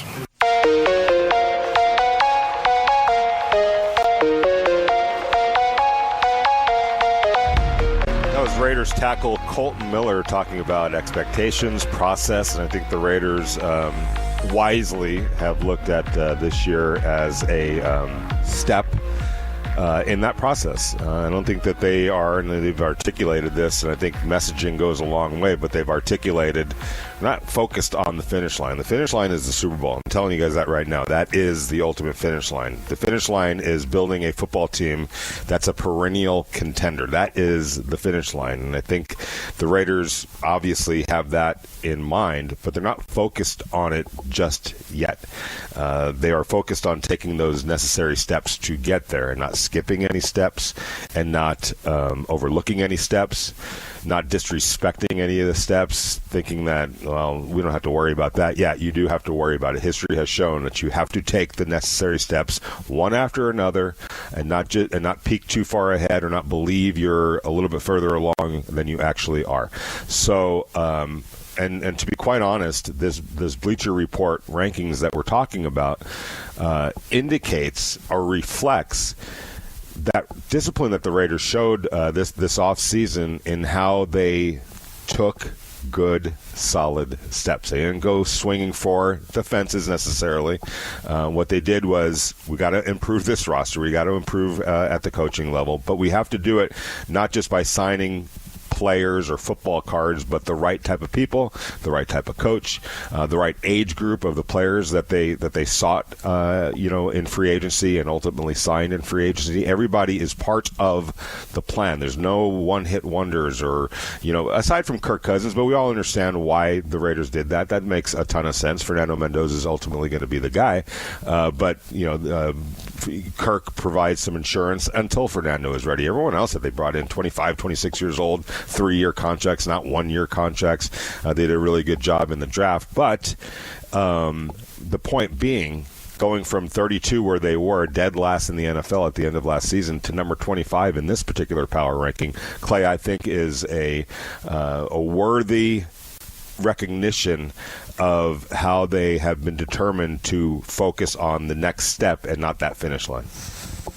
It's a lofty goal, right? It's one of which there's a lot of things that need to happen before it gets there, but the results are tailored into that realm, especially when you are playing in such a difficult division, a challenging one. You have to have high, lofty expectations. You have to have something at the end of the journey that looks like the title. You also have to execute the plan, though. That's the thing, right? You have to execute to get there. Yeah, it's great to have. Of course, they have the lofty expectations. You should. You're the Raiders, but they're not putting the cart before the horse, which is what they've done so many times before. They understand to get there, to get to that lofty expectation, we got to take the right steps one after another. And I think what they've done this offseason, and it's reflected in this Bleacher Report ranking, is they've done enough just from last year to right now to, even in other people's opinion, improve from 32nd to 25th, which I think is it may not seem like a significant jump, but it actually is, considering where they were coming from. Yeah, you can't just go and say, I believe that we got we got a 10-win team here. We've heard that what that expectation is, so trying to set a mental standard that doesn't equate to reality. And I think the sound and ideas of, not only reflected in the draft and free agency, the sound coaching ideas and the kind of coaching messages that we're hearing now are about that. They're about taking those steps and knocking those off and making sure they're executing everything in well regard. We heard during in those moments during mini camp where even Max kind of talked about it on media days. I like the fact that we first started working on how are we huddling up? How are we lining up out there? He's like, I love the fact that we're doing that, so when it's time to play, we can just go and be free. And I think even for somebody like Max, who's seen so many iterations of coaches and philosophies, that this one was more of a welcome one, where it looks like, all right, you know what? Let's look like we're ready to go and learn how to play, and that way we can start moving on. So they're not just checking boxes in a philosophical sense, but they're making sure that they're executing all the little stuff to get done before they start going even further. That's what has to happen. And they're making sure that it gets done, not just the fact that they've covered it and they're moving on, because we've seen a lot of that going on this time of the year, and that's not happening with this regime. Yeah, I appreciate the recognition of those steps, but executing, not just talking about it, but executing it in a way that you've articulated. No, we're not looking at if you're looking at the finish line, you make trades for impact players, kind of like what they did with Davante Adams. In retrospect, that was not the right time to make a trade like that. They weren't. They had a magical last 4 games of the previous season to go from dead in the water, which is what they were with 4 games left to play in 2021. Let's face it, Clay, they were dead in the water at that point, and it would have taken a miracle for them to make the playoffs. Guess what? Miracles sometimes do happen, but it was a miracle that enabled them to be a playoff team in 2021. They should have looked more at how that came about and the miraculousness of it, the bad quarterbacks that they played, the luck that was involved on a lot of different levels, and said, you know what, we made the playoffs, but it took a miracle for that to happen, which should tell us that we're not really a classic playoff right team that needs to go trade a first-round pick and a second-round pick to go get, in the same draft, by the way, to go get Davante Adams. That was not the right time to make that kind of a deal. Whereas this year, when you look at the people that they've brought in, from the coaches to the players, it fits a long-range plan, and a plan that it's not going to overturn this year. But the guys that we're signing, rather than going for those one-hit guys or those veterans that are going to, get you over the top, you're not looking to get over the top. You're just looking to develop a foundation right now for future success. And the great thing is who they've drafted and who they've brought in free agency. You can see a vision where when it does finally pay off, a lot of these guys are going to be part of it. Obviously the rookies, that's the plan for them. But as opposed to years past, you can definitely see a path where Tyler Linderbaum is part of that finish line that we're talking about, and the Nakobe Deans and the Quay Walkers and the Kwity Pays, players like that aren't going to just be here to set the foundation. They're going to be setting the foundation and then reaping the rewards of that foundation down the line. And it's not lost on the listeners. We see this from the text line at 702-365-9200. Funky Raider 31 from Strong Beach says, good morning, Funketeers. I believe 25 is an okay ranking because if we would have kept the coaching staff from last year, we would have ranked dead last this time around. And as bad as we looked last season, at least we didn't look as bad as Connor did on Saturday night. Sheesh. Yes, Funky, and I could see that. I actually think the Raiders look worse. To be honest with you, it wasn't a 30-second thing. It was a 17-game. You know what I'm saying? Like that. At least that was just a 30-second. Yeah, he got hurt. Unfortunately for him, for the Raiders, it was a prolonged, agonizing 17 weeks. And didn't you notice, even that one game in Kansas City before the bye, where it didn't even look like that team was ready to play? You know what I mean? was at them all, man. Yeah, I do remember it. Unfortunately, you said that when you came in. It's like looking around, they didn't look like they were ready to play a football game. Yeah, and, there were far too many of those. Then there were games where they were actually competitive, but they shot themselves in the foot, and so. But it all led, to where they are right now, and for them to, sometimes you have to accept the reality of what's staring you, in the mirror, the face that's staring you back in the mirror, and I think the Raiders wisely again looked at themselves in the mirror after all of that last year, didn't like what they saw, and understood, look, this is going to take a little while. I got to lose 50 pounds and got to get the health back in order. I got to take the necessary steps to do that, and it's a daily grind. It's a daily discipline, and that's the only way you're going to get better. That's the only way you're going to get healed, and that's exactly what they did. And so they're not where they want to be. They still got to lose some weight. They still got to get in better shape. All of that. But we can look at a before and after picture and say, wow, they really are on their way. Now, if they just continue to stick to the diet, continue to stick to the physical regime, the workout regime that they have, they're going to eventually get where they want to get, and that's the beautiful thing. And Raider 66, our good friend Raider 66, is on the listener line, and he wants to chime in about expectations and about power rankings, about where the Raiders are right now and where they ultimately might end up being at the end of the season. Raider 66, how you doing, my friend? Oh, well, how are you guys doing? Hey, good, thanks. Morning. Good. Yeah, I think that's a good starting point, number 25. If I'm not mistaken, we had the number 1 pick in the draft this year. That means we were number 32.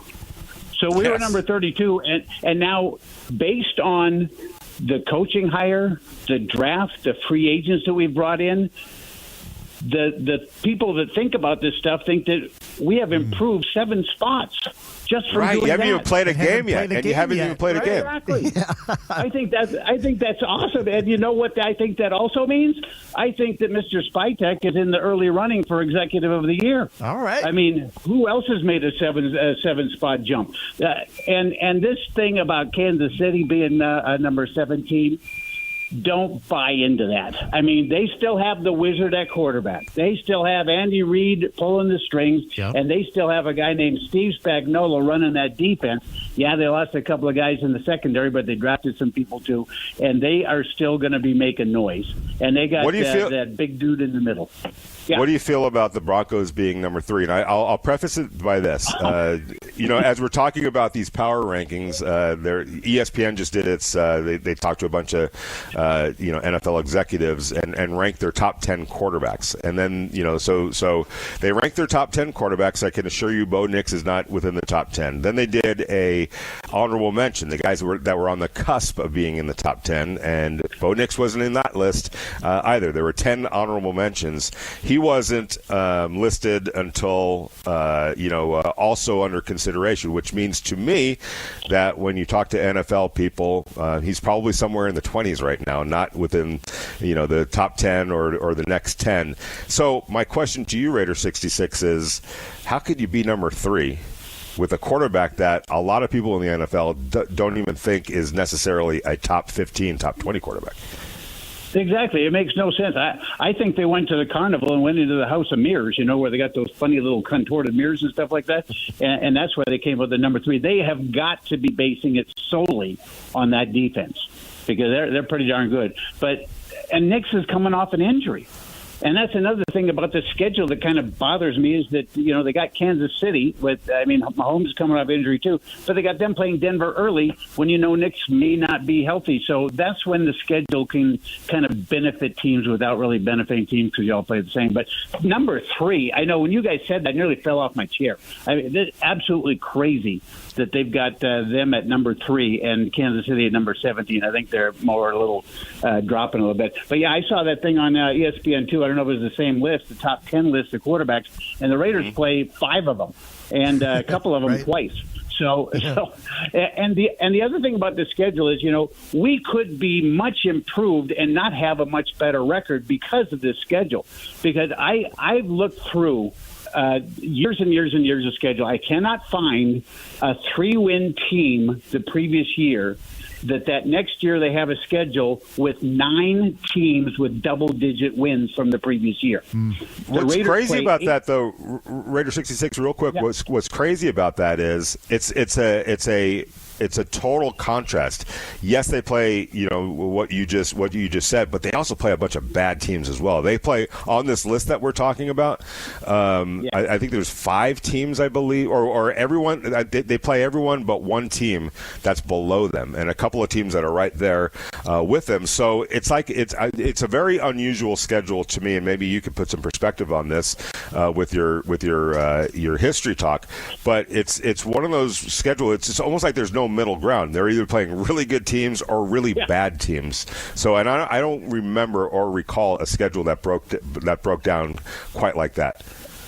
Yeah, it's definitely feast or famine, and that's why I say you've got 8 teams that won, or 8 games, because we play a couple of them twice, that have won 12 or more games, and that's just part of it's because of the new 17-game schedule. I mean, back in the day it was only 14 games, so you would never see that. But yeah, and I think we play everybody else that had 3 wins except one team, because we play the Jets and the Saints. But yeah, it is feast or famine, and it is very strange. And you have no control over it to a certain part because it's all predetermined. We play the NFC divisions every 4 years. We play the other AFC divisions every 3 years, and it's just they happen to perfect storm. We're playing the NFC West, which had 3 double-digit win teams, and the AFC West, our own. So you can't get around that. But yeah, I'm with you, Vinny. It seems like we're either going against a stone wall or a little down pillow. It's crazy.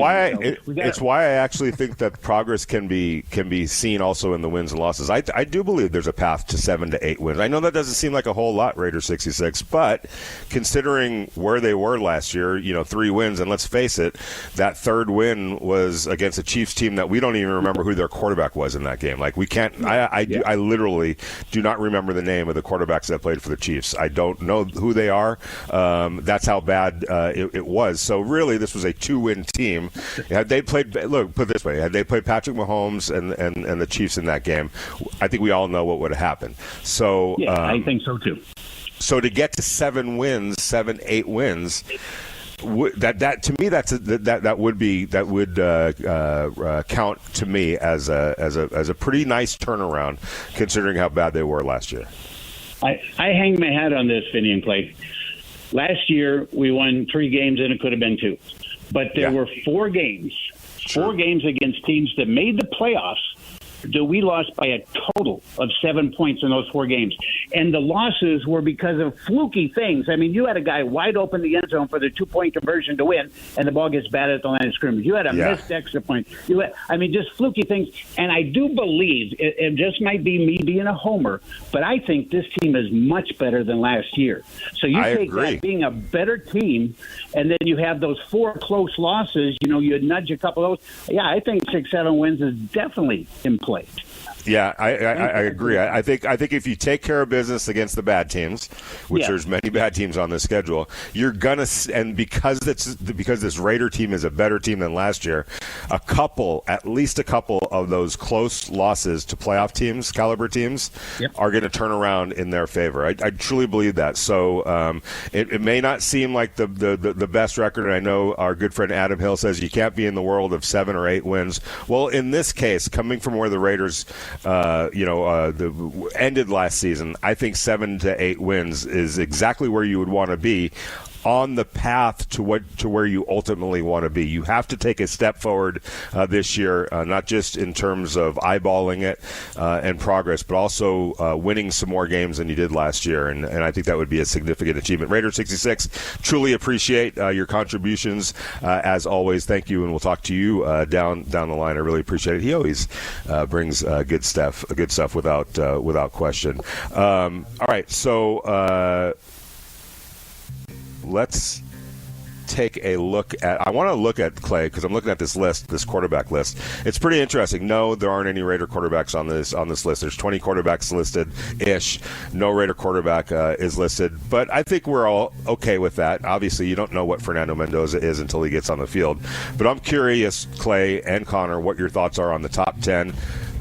Who those honorable mentions are, and where maybe, if Fernando Mendoza does play significantly, where he might end up on this list by the end of the year. It's the Morning Tailgate Show. Vinny Bonsignor, Clay Baker, 702-365-9200. We want your thoughts as callers or texters, 702-365-9200.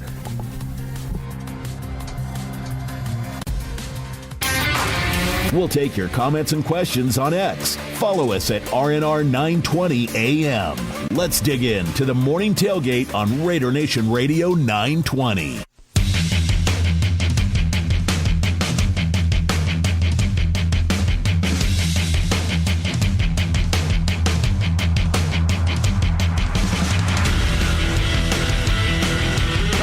On Raider Nation Radio 920. Thanks for joining us. Mark Millian, former NFL DB, will join us at the top of the next hour. Yes. Hello, Vinny. No, go for it. Reading a text from the text line. This is from Susan in the 702. Broncos won 11 one-score games last year. History has shown us if they lose those games this year, how many of those are we really losing up until the fourth quarter? Very good thought, Susan, on that. Yeah, Broncos, they were walking a tightrope last year, and no room for error. Yeah, I just don't. And by the way, that was a really easy schedule, relatively speaking. And now they're playing a more difficult schedule because they were the first place team in the AFC West, so they play a first place schedule. So, not only did they catch a break in who they played last year, some of the weaker opponents that they played, then they caught a break by winning a whole bunch of one-score games, as you guys just mentioned.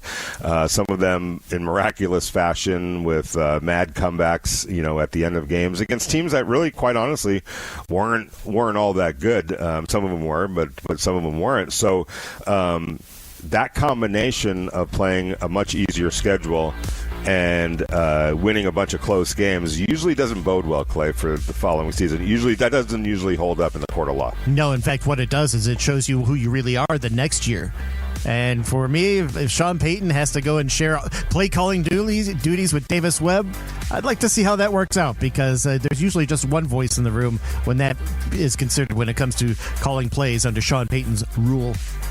Yeah, for sure. And when we get back, we will talk to Mark Millian about all of that. It's the Morning Tailgate Show with Vinny Bonsignore and Clay Baker.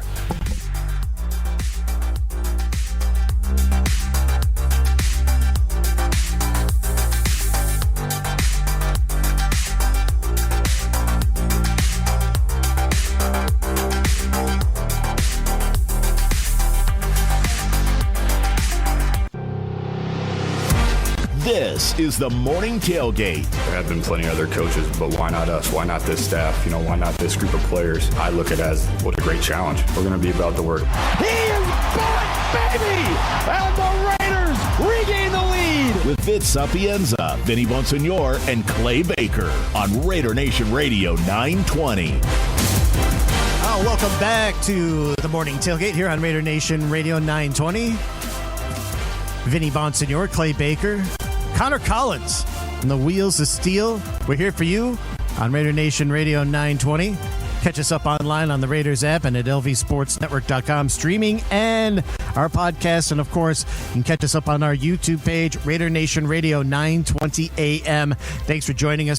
702-365-9200. Word of the day is BOAT, B-O-A-T. Text that into 702-365-9200. You could qualify to win the incredible Mississippi Cruise vacation, or just take the money. It's our summer of fun with Terrible Herbst and Raider Nation Radio 920. Joining us now is the famed DB with both the Eagles and the Chiefs. We try to overlook the Kansas City experience, but it's the one and only Mark Millian, grillinmcmillan.com, former Next Level chef. A man about town doing so many different things, and now a noted author. Mark Millian's life story has now been put to print in the book called Remarkable, The Power of Perseverance. Mark Millian is here with us. Mark, all right. How did this book idea come about? Because you always have so many different things in the fire. We just talked to you like 6 weeks ago. You didn't bring up anything about the book, and now the book is out with 3 different covers going on. What's that like for you to have your story in print? It's exciting. It's been a long time in the making. I know my mom has been telling me since my rookie year, you need to tell your story. Yeah. You need to tell everybody about your journey. But you know me, man, I'm just kind of laid back, and if people ask me about some stuff, I'll tell them. But my guy, buddy Chuck, he hit me up probably like months ago. He's out of Pennsylvania, huge Steeler fan. I got to give him a shout out because he's probably listening. Nice, yes. But, he hit me up. He's like, man, I really think you need to tell your story. And then, a couple months later, he sends me this whole, platform of what he's been writing. He's like, man, I just started writing. And I just started looking over it, and we started interviewing myself, my sisters, my brothers and friends, teammates. And it just came to fruition, and here we are, man, probably a couple of months away of releasing my first book. Okay, Mark. So, there's always when you watch a bio piece on somebody, there's always a starting point and an ending point. You can't necessarily tell the whole story, but sometimes you can. So, where's the starting point for this about you? The starting point is L.A., Vinny. Growing up in South Central L.A., going to Kennedy High School, then going on to, Glendale Junior College, just starting that journey off and then ending. But it's never ending because I'm still doing more stuff in the community, obviously doing the Raiders pregame live, on what you guys during the season, still doing ESPN Radio Las Vegas with Steve Cofield. obviously still cooking, at the NFL Super Bowl parties and all that. So it's just still going. So I guess I'll probably have to have a volume 2. But it all starts in L.A., man, just growing up in the inner city, playing city football for Kennedy High School against, Dorsey High School, Crenshaw, San Fernando, Chatsworth. There's so many good schools back in the day in the L.A. City School District that's where it all started from, and obviously, ended up playing 8 years in the National Football League. Well, that's where the starting point is very interesting, because not only were you playing in South Central and growing up there, but you were playing up against a lot of great talent that were in those high schools. But at the same time, can you kind of explain the kind of challenges that you saw in your neighborhood, and one in which your mom was always trying to make sure you didn't fall into certain traps because there were so many of them around you? Obviously, with the gangs around our neighborhood, the drugs was in the neighborhood, and I guess people just saw something in me that I didn't see in myself back then. And I always said, I told my brother that this part of some of the stuff that's in the book, that I was going to play in the NFL. As I think I was probably like 10 or 11 years old after getting cut from a Pop Warner team, saying that I was going to play in the NFL. And obviously, people thought I was crazy. I was small, but people always looked out for me when there were gang fights in the neighborhood or whatever in the neighborhood. Everybody always made sure that I was okay, made sure I was at the right place at the right time. My older sisters held me accountable, uncles, aunties, cousins. So it was a village, man, that helped me get to this place. Obviously, people see the end product, like, oh, he made it to the NFL, he went to Alabama.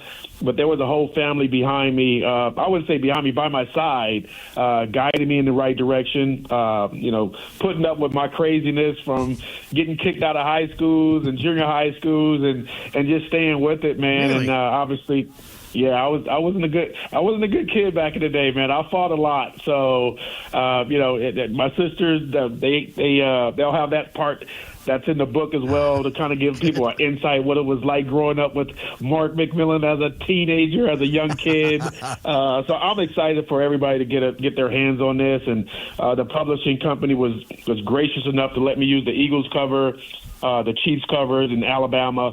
Obviously, there's going to be some people in New Orleans like, why did you? But I was only there for a cup of gumbo, so I wasn't there too long. All right, so you mentioned that it wasn't always smooth sailing. Was there a pivot point for you where it kind of all came together, and you said to yourself, and maybe wrote about this, I can't keep going down that path, and I have to start looking in a different way, in a different direction. I would probably say my high school coach, Coach Francola. I only played my senior year. Only played one year of high school football, organized football ever. And, him just sitting me down after guys on my team got scholarships to Oregon, BYU.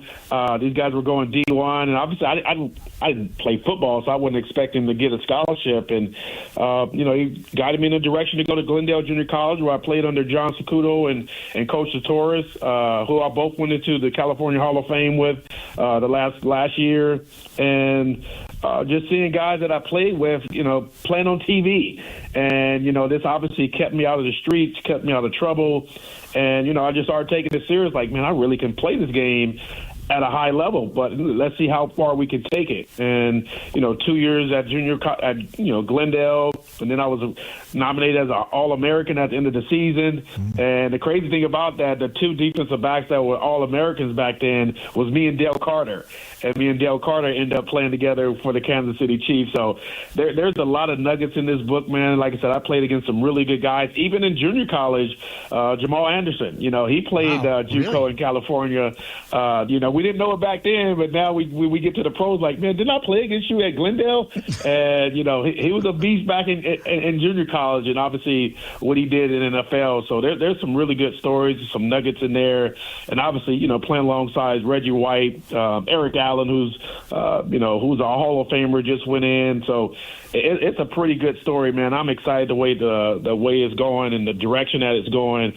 And like I said, man, my guy Chuck, man, who's out there, put the pen to the pad, man, and just knocked it out the park, man. So we're excited about just how people get their hands on this book, and hopefully we can inspire some people that think that anything can't be possible, but they read the book and maybe get a little nugget from it as well, and just say, man, if he can do that. And it doesn't necessarily have to be in the NFL. You know, you can go be a doctor, you can be a lawyer. Through Cap 29 that I've been doing for a long time, I've got kids that's playing in the NFL now. I got kids that in the fire department, guys in the Navy. So it's just a long-going story that you don't have to just play football. You know, you can be anything that you put your mind to. The book is called Remarkable. Mark Millian, The Power of Perseverance. It'll be in bookstores and online very, very soon. We'll let you know when that takes place. Here with us, GrillandMcMillan.com. We started the show when we talked about a rankings that came out on Bleacher Report, and this is the perfect time for preseason rankings and year-round rankings that come out. But for the power rankings for the Raiders, they were at 25. And that, what does that tell you when you are 32, really, to kind of like end the season and getting the number one pick? But as far as like an offseason goes for the Raiders, that they have moved up several ticks to a point where they're not last place anymore in power rankings. What kind of situation does that tell you the Raiders are in, and what makes you think that has pushed them further ahead than expected? Well, they drafted, pretty good last year. Obviously, this year, you get the number one overall pick. So those have to go into consideration. And it's a process. I was talking to Mark Robb last night. We had a little meeting, and he was there. He was a defensive back coach for the Raiders last year. And he was just saying, man, he was impressed with what some of the moves that they made in the offseason.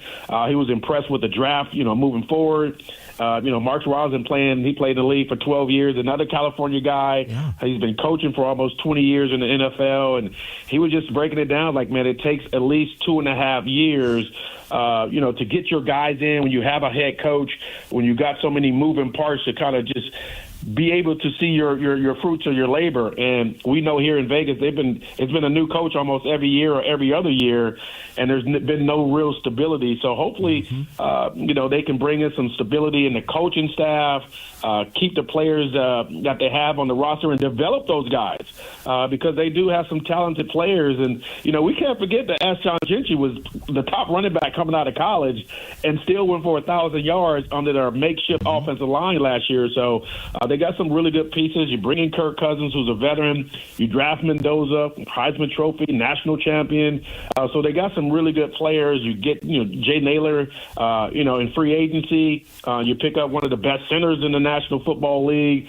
So I'm sure people that's looking on the outside is like, wow, they got some really good players.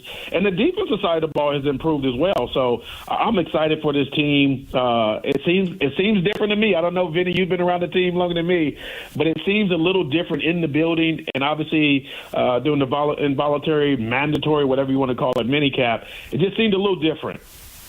It did, and it looked a lot different to me too. And I want to get your thoughts on this. I got to ask you about the secondary.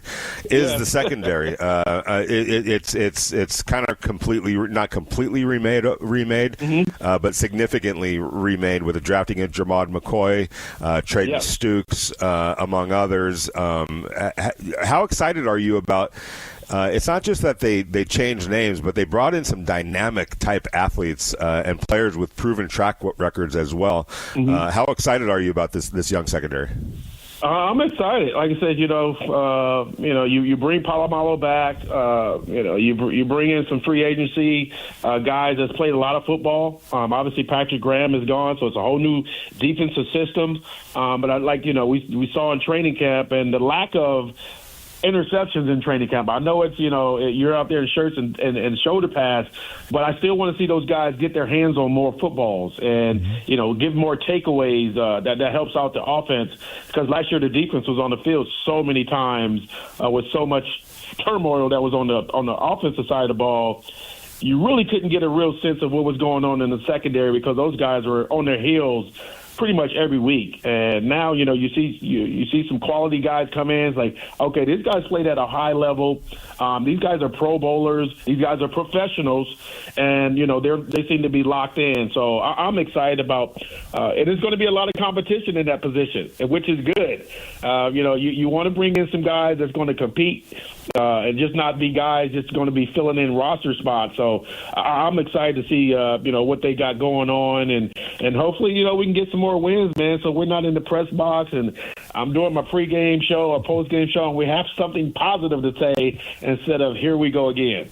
Well, I like what you said about the secondary and the parts that are around Max Crosby. Do you feel like this iteration of talent, is that some of the best collection of guys and talent on paper that Max Crosby has had to work with before?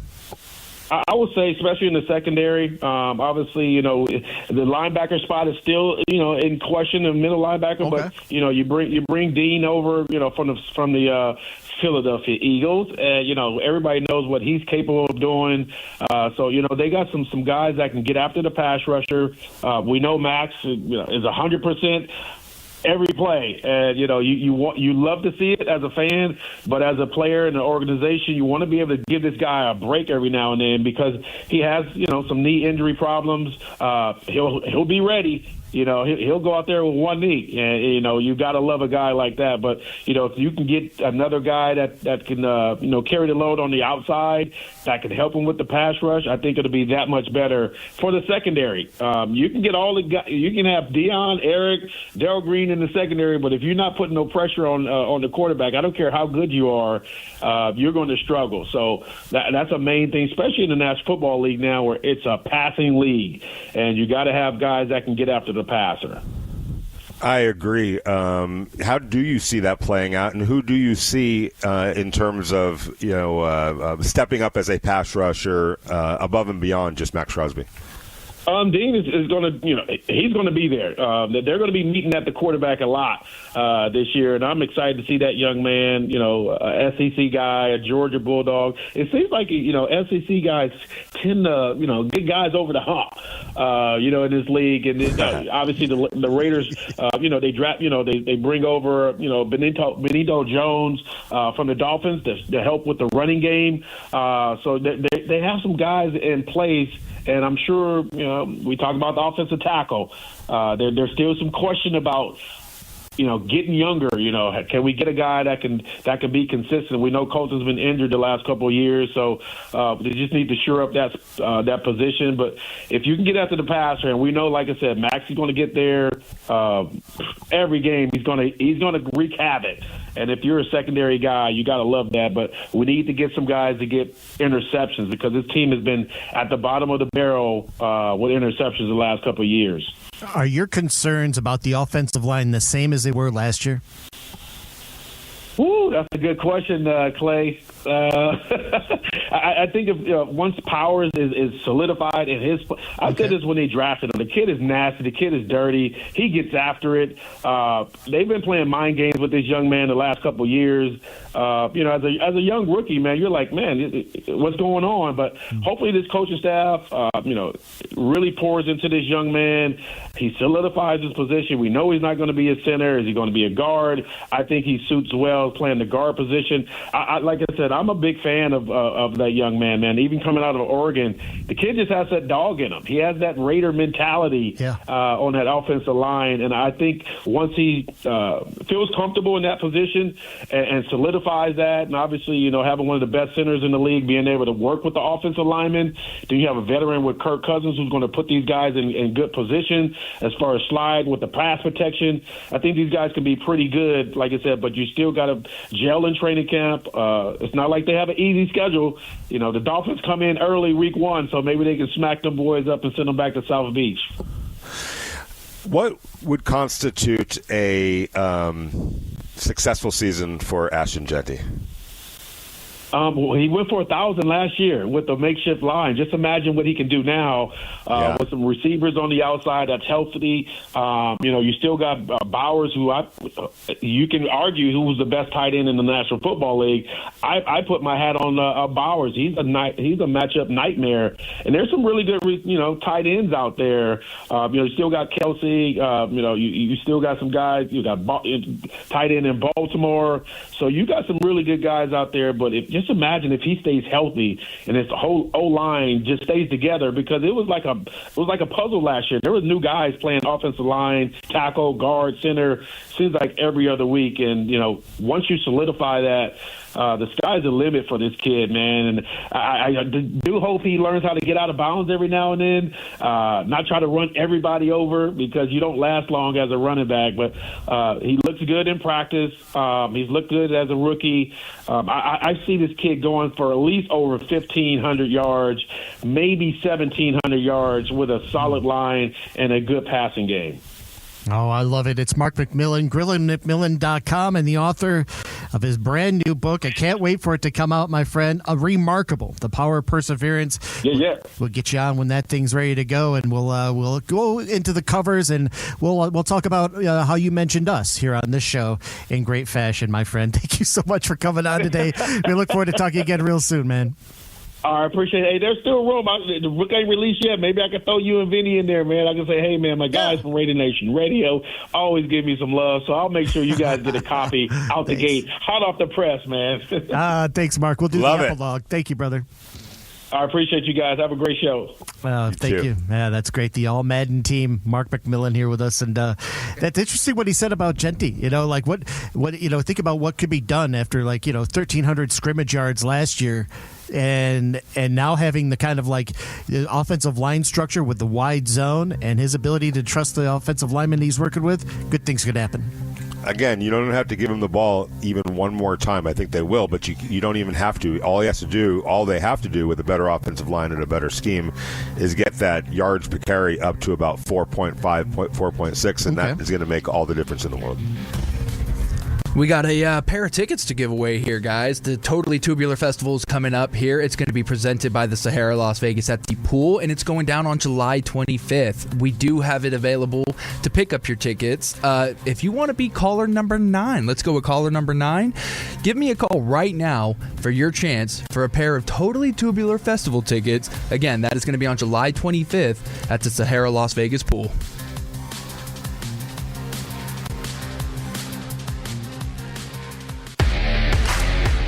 Vince, Vinny, and Clay want to hear from you.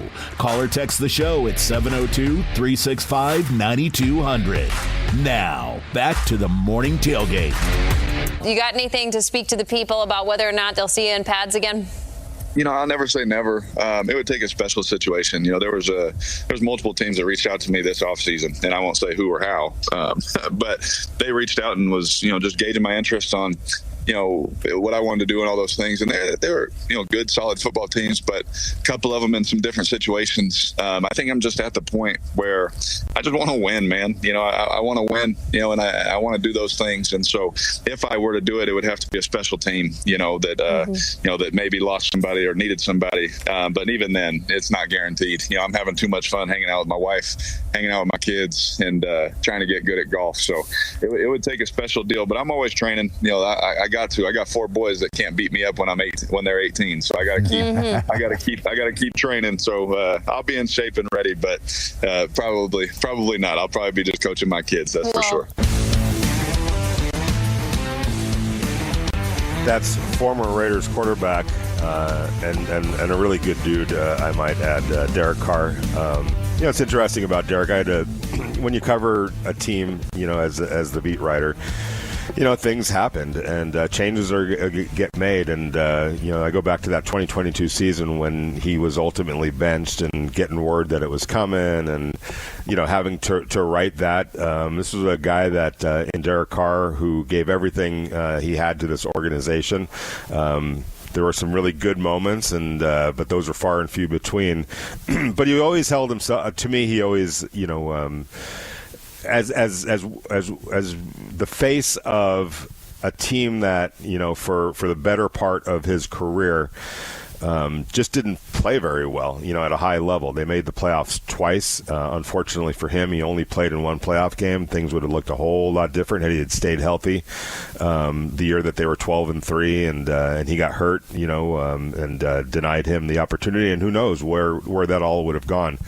But it's great to hear that he is.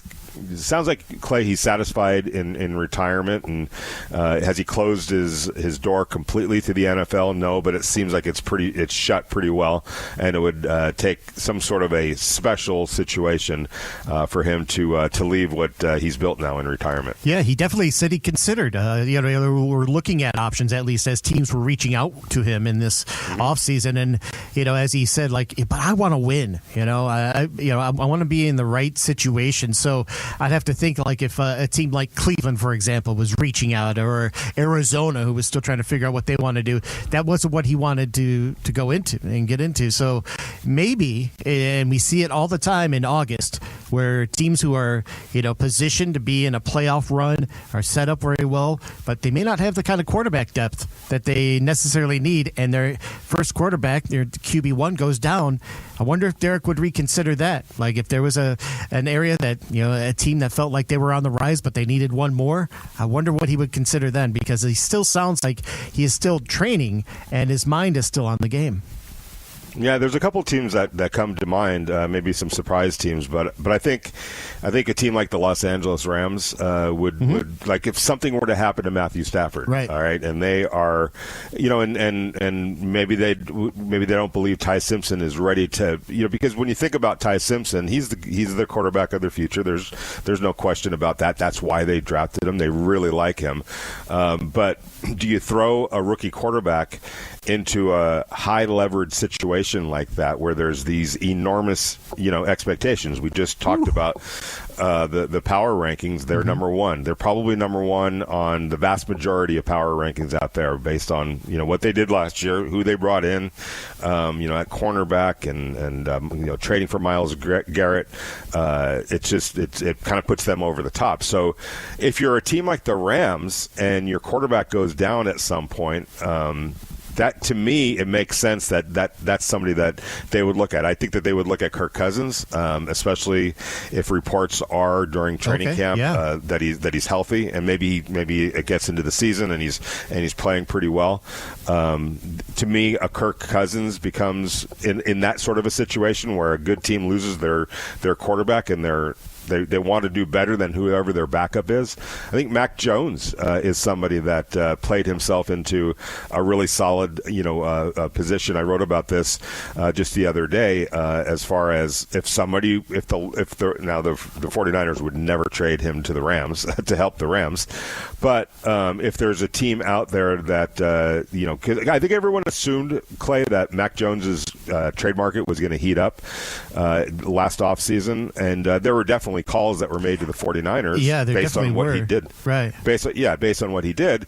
But if you're the 49ers, you're like, we've got a quarterback that in Brock Purdy that has shown he's had some injury issues. So he's more valuable to the 49ers right now, compared to whatever the offers were that they were getting in the offseason. Now, that could change, though, when the urgency is increases if the starting quarterback of a really good football team goes down. All of a sudden, that urgency to go get a better option than whoever that team might have as their backup would increase the offers. All right, and so at some point, the 49ers have to think to themselves, if that scenario were to unfold, and I'm curious your thoughts on this. All right, so we could hold on. Yeah, well, we could hold on to him because, he means a lot to us just in case Brock Purdy, who has been injury prone the last couple of years, goes down. But at the same time, we're going to lose him at the end of the year. He's going to sign as a free agent somewhere else at the end of this year. Do we risk losing him for nothing when we can possibly get a third-round pick for him right now based on what that team that theoretical, hypothetical team out there might be offering, given whatever their situation might be.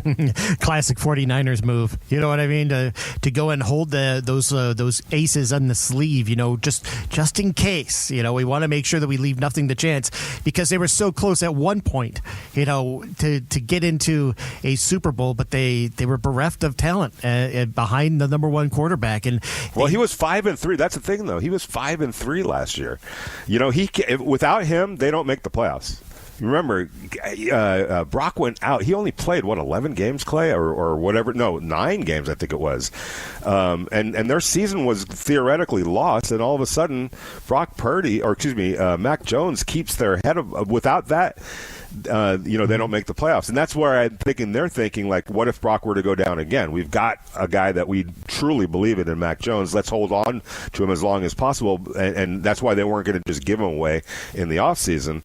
But again, if something were to happen to another team where they become desperate for an answer to keep their season afloat, much like Mac Jones kept the 49ers season afloat, if somebody were to now say, hey, we'll give you a third-round pick, I would think that the 49ers would have to seriously think about that, knowing that there's an expiration date to him being on your team, and you're not going to get anything in return if he just walks as a free agent. Oh, sure, yeah. And I still think the ghost of the 2022 season when Purdy got hurt in the playoffs in Philly, that still rings true of didn't cover all the bases. Now, there are certain teams, though, they're playing with that kind of urgency where it's must win now. And, when you take a look at those rankings on ESPN of the top quarterbacks, there's never been a lot of depth behind a guy like Josh Allen, who leads, the rankings at number one. This year it's Kyle Allen and Shane Buechele from Kansas City last year in that final game. Yeah. So they have all their eggs in this Josh Allen basket. They need to make sure this thing hits. They got their window is open, but I'd have to think if there was any sort of injury concern that something was going to be amiss, I would have to think Carr's phone would be ringing in Buffalo. For Derek Carr, that would be a call that they would call around to, like they would call the Raiders for a Kirk Cousins, they would call the 49ers for a Mac Jones. But if all of those avenues are closed off, then they could call the Minnesota Vikings for a Kyler Murray. If the Vikings depends on where the Vikings would be at that particular time. And if Kyler plays pretty well, and think about that, right? Yeah, exactly. So there are some quarterbacks out there that team, and look, again, the Raiders probably should be thinking along those lines just in case. Like, all right, you have Kirk Cousins here for insurance, but if he's healthy and Fernando's playing well and wins the job, that's something that Aiden O'Connell could be somebody that a team comes calling for at some point. I know if you're a team around the league that just wants a good backup quarterback, I would think there has to be some sort of a market for an Aiden O'Connell if he ends up being the third quarterback, as we suspect he will be, to start this season. And I wouldn't imagine the Raiders are just going to cut him. Maybe they do. If I'm them, I hold on to my 3 quarterbacks at that point on the hope that somebody eventually does come calling for maybe an Aiden O'Connell. Well, that's a very smart move too, because I think around the league you start to take a look at what backup quarterbacks have a certain amount of games started, 10 plus games started, has ability to play in big games. Aiden O'Connell, compared to other backups in the league, is far and above what you would see normally. So that goes a long way with somebody who has a career of 3,500 yards passing, and has started several games, a lot of big games on the road he's won. So it's those are things that really factor in, and there's a lot of GMs out there looking and watching what the Raiders are going to do at that position. Yeah, I mean, I look at the rest of the NFL, and you could say what you want about Aiden O'Connell, but he would be one of the top backup quarterbacks out there. I'm not going to put him in necessarily Mac Jones's, but he if you give him an opportunity, he could be just as good as what he's won some football games. Aiden O'Connell helped his team win some football games, just like Mac Jones did last year. So to me, there should be a market for an Aiden O'Connell, and a lot of things. That picture should become more clearer for other teams in terms of all right, we really don't feel all that great about our second option. Like you said, like a Buffalo, a team like Buffalo. Maybe that's somebody that says, hey, we just want to strengthen behind Josh Allen just in case an injury were to occur. He plays a very physical game. He's, knock on wood, being able to avoid major injuries, but it only takes one play, and you don't want a team like Buffalo, you don't want to be in that kind of a situation where the whole world falls in because Josh Allen goes down. I mean, yeah, you think about the teams with so much urgency, and you brought up the Rams. Like, that's one that's like the urgency is at like critical mass, where every day there's just a new story of like, well, this is your de facto team to win, and they have, they've really put all the guns in one spot. But there's certain teams out there that are still trying to figure out, all right, what is the backup plan for somebody like even Justin Herbert or Jared Goff. These are teams that are like kind of listed in a spot where, yeah, their quarterbacks are probably on a top 10 list, but what's behind them? Because Trey Lance is behind Justin. Yeah, that's right. And we saw just a little glimpse of what that might look like in certain spots with the Dallas Cowboys of what Trey Lance could do. Still, it's unproven to me. I know.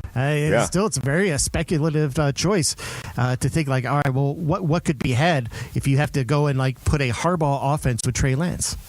And a McDaniel offense. For sure, and I know the Rams had interest in Kirk Cousins, even when they had identified Ty Simpson as the guy that they were gonna draft.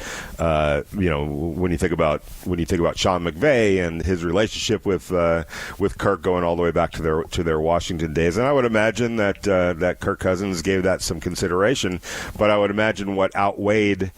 What weighed his decision more was, with the Raiders, there's way more of an opportunity, obviously, to be the starter, right? So with Fernando Mendoza coming through the door, they're gonna handle Fernando as carefully as possible, which likely, I guess, means that Kirk Cousins, starts the season. So for him, rather than just go be the backup in Los Angeles, he could be the starter here with the Raiders. And then once that handoff gets made from him to Fernando, if it does get made this year, to me, he would be in good position to be a trade candidate. But the other part of it is, if you're the Raiders, if Kirk is able to show that he's healthy, and get out there and play and show that, then all of a sudden his trade, if you just hold on to him, you've got him under contract now for 2 years. That was the mastermind behind signing him to a 2-year deal, is that at the end of this year, you're probably, regardless of what happens, let's say Kirk Cousins starts all season and they do reasonably well, you're still handing it off to Fernando Mendoza at the latest next year, right? But you still have Kirk Cousins under contract for 1 more year, which makes him pretty, a tradable asset, because now you're not just losing him for nothing. You can go ahead and trade him. So I think the Raiders definitely have a plan with Kirk Cousins beyond just being the mentor to Fernando Mendoza. Let's go ahead here, guys. I got another giveaway I want to do coming up. Again, this one's going to be on July 25th. So we had a couple giveaways on July 25th today. This one here, though, is for the family. We have a 4-pack of tickets to see the Aviators versus the El Paso Chihuahuas at the Las Vegas ballpark. So if you want to bring the family, maybe you got the 2 kids, the wife, whatever you guys want to do. Maybe it's just some buddies are in town. You want to go out to a good baseball game? Well, let's go. We got a 4-pack to give away right now. Go ahead, be caller number 9 at 702-365-9200. Again, that's going to be caller number 9 at 702-365-9200 for your chance at a 4-pack of Aviator tickets versus the El Paso Chihuahuas.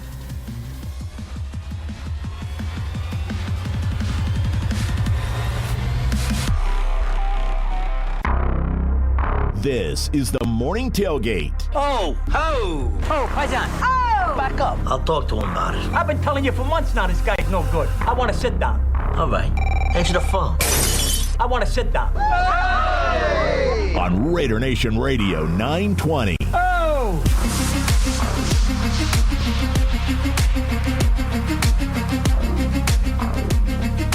Right, it's the final sit. Yeah, go ahead, Clay. No, go ahead. I was a text just came in, like absolutely aghast that we're even thinking about Aiden O'Connell as a potential target for any other team. This comes from the 806. Napoleon says, what has AOC done to make you think he would be a target by another team? What games did he put on the team on his back? Y'all lost me on this one. I mean, we're talking about as a backup quarterback.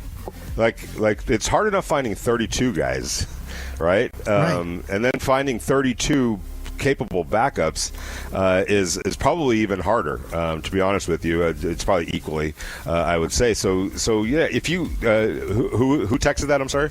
That was from the 806, Napoleon. Okay, Napoleon, do me a favor. Go to ourlives.com and pull up every depth chart of every team. And this is your homework for tomorrow, by the way. And go through all 32 teams' primary backup quarterbacks. And please tell me that, or just explain to us how you feel all 32 backups out there are better than Aiden O'Connell. Because I can make a case, Clay, I'm sure you could too, that there's probably way more teams out there than you think that do not have a backup quarterback as good as Aiden O'Connell. Right. I mean, crazy for that? No, that's what you got to think, especially teams with urgency. Like the New England Patriots, the backup to Drake May is Tommy DeVito. Tommy Cutlets. You're telling me that Aiden O'Connell isn't it? Like if so who was that? I'm sorry again. That texted that. Now I feel bad. A good guy from the 806. Yeah, no, I think he misunderstood what we were saying. All right, but if Drake May were to go down, you're telling me that you would rather, if you're the Patriots, you would rather have Tommy DeVito than Aiden O'Connell as your backup quarterback right there. Whew. Oh. Right? I mean, yeah, that's not a crazy. Yeah. I wouldn't sleep well at night. You know, and if I was the Steelers too, Mason Rudolph doesn't excite me. I already know what his ceiling is, and I still feel like Aiden O'Connell's ceiling is greater than what Mason Rudolph has shown. And we're all judging Aiden O'Connell, by the way, playing on bad football teams. Right? Like he's done what he's done and kept them competitive in a lot of games, by the way, on a bad football team with bad offensive line play, a kind of a non-existent running game, especially last year and a little bit to the year before. So I'm sorry, but if you take off your Raider glasses and look at it from an entirety perspective of the NFL and understand that it's tough finding a really that's why the Raiders are holding on to him right now. They understand that they have some sort of, I'm not saying that he's going to get a 3rd round pick or a 4th round pick, but if somebody were to come to the Raiders at some point and offer a 5th or a 6th, if they're desperate enough, if they're in a situation where they feel like A, we got to just solidify our backup quarterback, or B, we need a quarterback to cover for the guy that just got hurt, you could do a heck of a lot worse, and I'm saying a heck of a lot worse than Aiden O'Connell, who always stays ready, who always has shown that he can step in, whether it's in the middle of a game or with a week's worth of practices, and go out there and acquit himself pretty well. Yeah, I mean, you want to make sure that there's no drop off. You don't want this. Well, there's going to be a drop off. You don't want the massive drop off. There you go. And there you go. That you want something that can be workable. Like not unlike of how maybe Marcus Mariota was to Jaden Daniels, but we saw how that could go when left to their own devices. As Mariota was an injury concern, but even for somebody like Caleb Williams, who has Tyson Bagent still there, they're vying for an NFC North title. They want that again, and that is as hard and as competitive as that division is. I would have to be thinking, like, looking around the league, like, what if we got one more? What if we just removed all doubt that this drop off from starter to backup at quarterback wasn't as drastic as we want it to be? You don't want to fall off the face of the earth, and Aiden O'Connell is capable enough to keep you competitive. He's not going to look. We're not saying that he's going to go in there and replace Josh Allen and be Josh Allen. But even if he's 50% of Josh Allen and avoids turnovers, is going to be able to go out there and function. He's going to be able to lead a team. He's going to be able to lead a huddle. He's going to be able to execute the game plan. You're going to make a game plan that fits him, not Josh Allen, obviously.